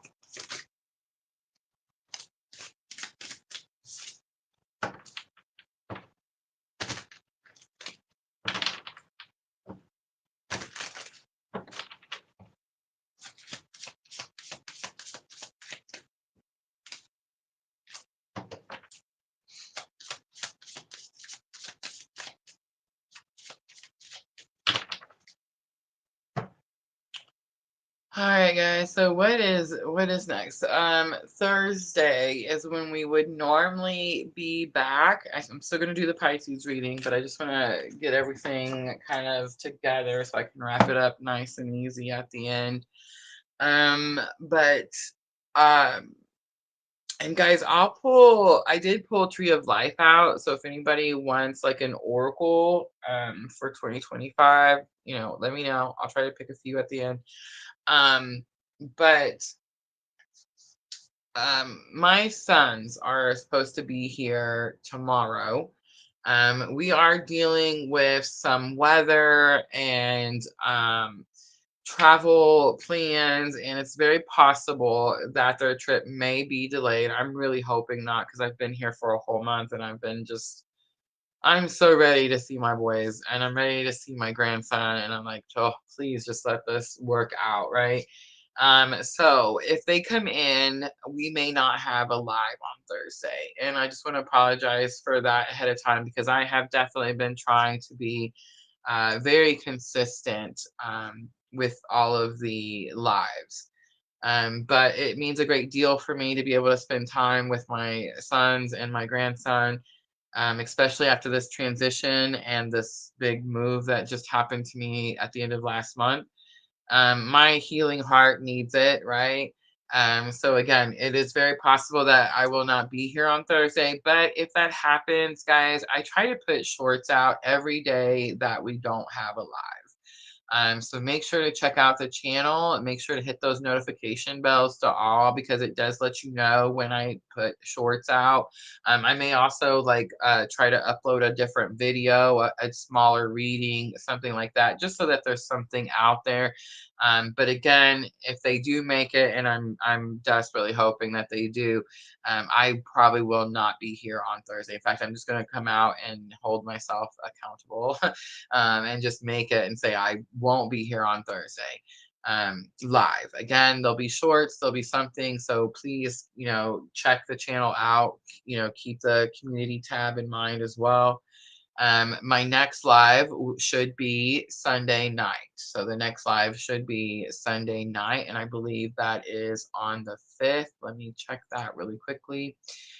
Yes, on the 5th, and that would be our Sunday love and astrology night, and then we would do some free and paid mini readings, of course, on Sunday night, right?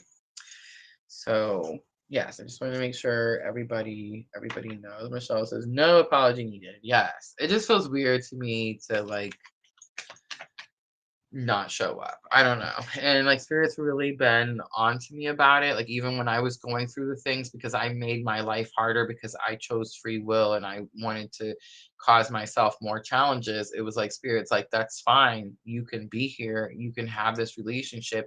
You can experience all these other, things, but you're going to experience challenges as well. And you still have to show up. So, um, so not that I'm not trying to not show up or that I'm not trying to be here or be accountable. I just really am hoping to spend some time with my boys. All right, let's get to Pisces. Let's timestamp 3:45 even. Nice when that happens. All right, here we go, Pisces. I can't believe that. It's almost 4 hours. It's my longest live stream ever. Welcome 2025, right? All right, Pisces, let's see what is going to be your energy. What is going to be your theme? What energies are you working with? We have fogged in, go slow, take time, and journey by moonlight, believe in magic. When I see the journey by moonlight card, it tells me that you're experiencing some type of fear. Anytime we see darkness, it immediately correlates to fear, whether you're scared of the dark or not. It's energy of fear, something holding you back. Fogged in, go slow, take time. Now, maybe something, maybe you don't need to be rushing into anything. Maybe you should be going slow. But if you're feeling like, no, Rosa, I've been going slow and I'm ready to break out of this foggy mess, I'm ready to find some light, some bright illumination, then you're going to have to believe in magic, right, Pisces? All right.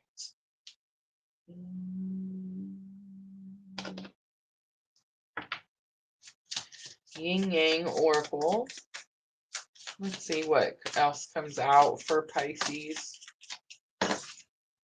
We have memories, nostalgia, thinking back on happier times. Wow, Pisces. Who's the Pisces watching, making the cards going out? Third eye clarity. Pisces, you could be having a third eye activation, and avoidance. Stalemate is here.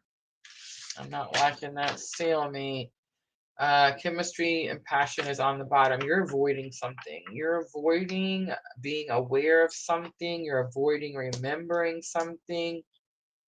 You're scared to remember something. That your third eye is awakening, so you're about to receive some clarity.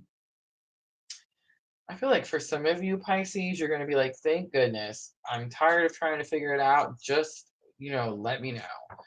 And for some of you Pisces, the awakening, the clarity that you're about to get, I'm just going to venture out here and say it may have something to do with who woke you up. And that could cause you some type of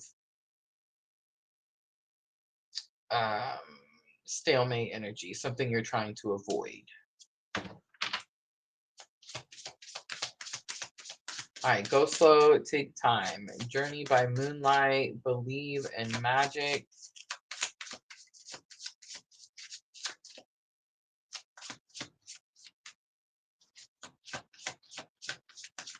What is it, Miss O?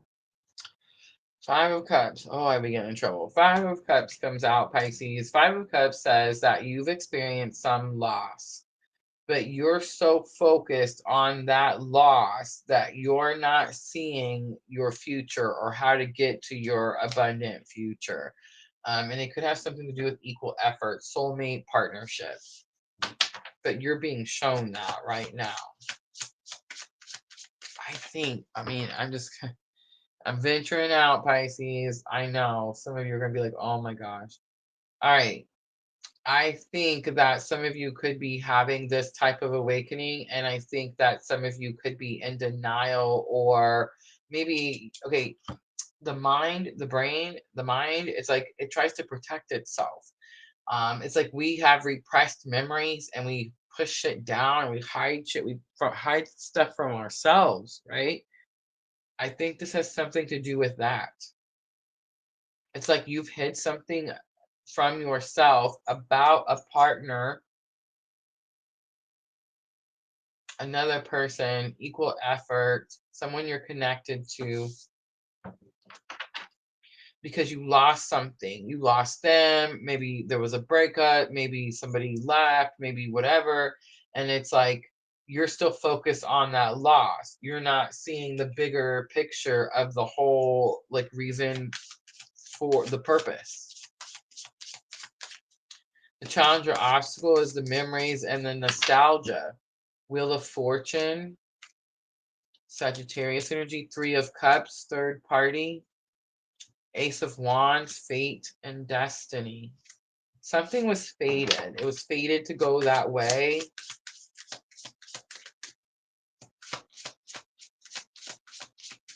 You could feel like the wheels are not turning, are not moving. Something's not working out in your favor. Three of Pentacles comes out, third eye clarity, doing something on your own. You could be finding out why you're having to do something on your own. Judgment, Scorpio. It's the other side of the veil. It's hearing your calling, your purpose. Queen of Cups flies out. Queen of Cups, unconditional love. It is my clue card for Divine Feminine.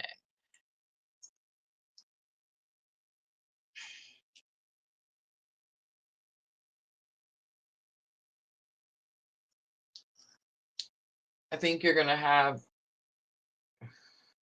I think you're having. I think you're having a third eye activation. Here's a clue. Okay, your third eye. If you're looking at somebody's face, it is the brow chakra in the center of the eyes, level with your brows. When I'm having activations with my third eye starts itching, and I'll start rubbing and scratching the spot in between my eyebrows. Have you guys ever experienced that before? That could definitely be a sign of activation.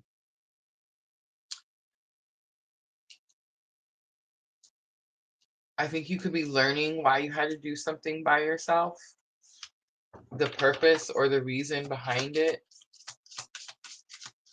The Queen of Cups is also unconditional love. You could be learning about that as well. That is the reason for the twin flame journey. All right, avoidance and stalemate. Let's see what's going on. What happens? All right, Six of Pentacles. Okay, right now you're in an avoidance. You're avoiding this person. You're avoiding him for whatever reason.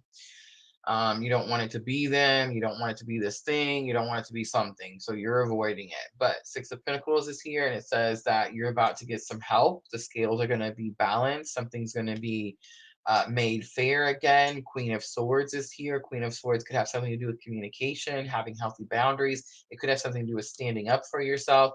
And Nine of Wands is here. Nine of Wands is about not giving up. Don't give up now. King of Cups is on the bottom. The biggest confirmation I've had all night long. All night long, Pisces.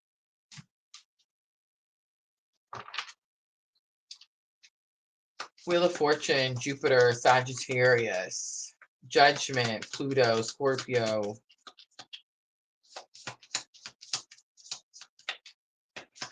All right, let's pull some guidance for Pisces. Freedom. I possess the power and the free will to create my own happiness.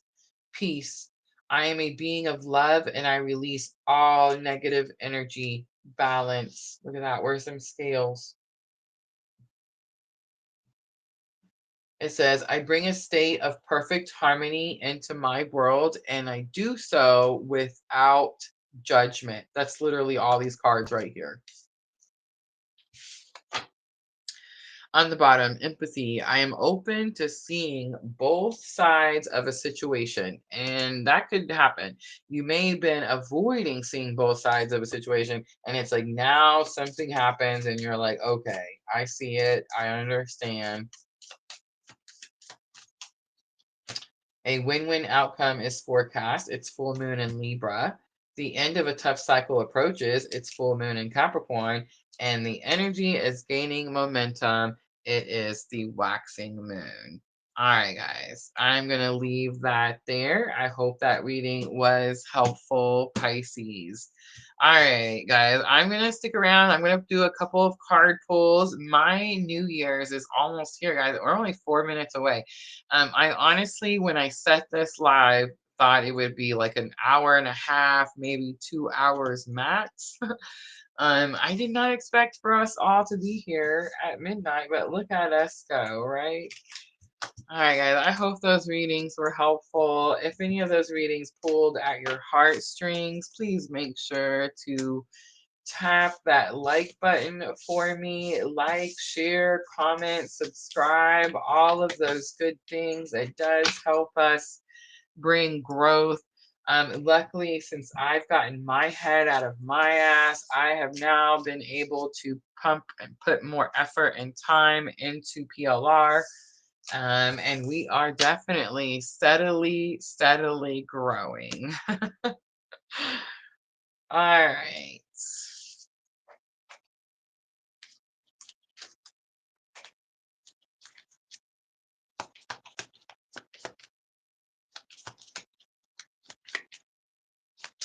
Miss L says, I knew that's why I came back.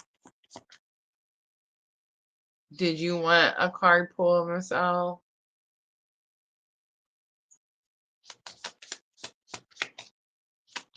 It's me and you, Rosa. I see it. All right, Vanessa. Let's do a card pull for Vanessa. All right, Vanessa, here we go.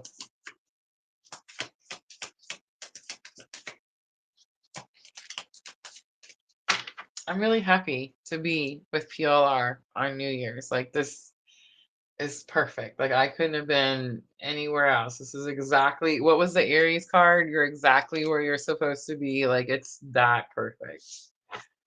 All right, Vanessa, you got the trust card. I accept that my inner voice will always guide me correctly. Success is also here. I know that there is no greater goal than to love. And the gratitude card. I'm thankful for this life and the opportunity that it presents. All right, so I'm going to leave it there, Vanessa. Hope that helps. All right, anybody else? Let me know. Let me know, guys. I know you probably already commented, but you're gonna have to comment again because it's not letting me scroll back up through there. I don't know why. I don't know why it does that sometimes. I'm looking at the clock. It's 11:59. 11:59. I'm so excited. Diana says no, she didn't see any ads, and she's been there since Sagittarius. Love it. Oh, it's almost here, guys. It's almost here. It says they have New Year's music. Wonder what that means. Should I click the button? New Year's music. Oh my gosh, it's coming. It's almost here. I was surprised you were still alive when I got home. Oh, look, sister is coming in to tell me Happy New Year's. Oh, I love you. Thank you. Oh, is it hot chocolate? I love you. Thank you. I'm almost done. Oh, somebody's doing fireworks outside. Happy New Year's, everyone. Happy New Year's. Yay. All right, Miss Al, let's do a card pull. I love it. I don't know who's doing the fireworks, but thank you, thank you. So glad. Yes, yes. Just as good and better than last New Year's, for sure. For sure. All right, here we go, Miss Al. Let's see what comes out. Oh, there's so many. Empathy comes out. I'm open to seeing both sides of the situation. Relationships comes out. I'm attracted to those people who serve my higher good. And honesty comes out. I can't always expect the truth from others, but I can expect it from myself. Love it. All right, Marcel. Happy New Year, guys. I love you guys so very much. Love you. All right, I'm gonna get out of here. I'm gonna go give sister hugs. Look at her. She brought in. We each got the monkey mugs for Christmas. And so she brought me hers and brought me fresh hot chocolate, and then took my old one. She loves me, you guys. She loves me. All right, y'all. I'm gonna go spend some New Year's with my sister. I love you guys. Thank you guys for participating, for hanging out with me, for having a safe, wonderful, making good choices New Year's, right? I hope we continue to do that throughout 2025. All right, guys, I will see everyone very soon. Thank you to all the new followers. Make sure to hit that subscribe button, join, follow, all the good things. I'm always, always sending all of you abundant love and light on your journeys. Happy New Year, everyone.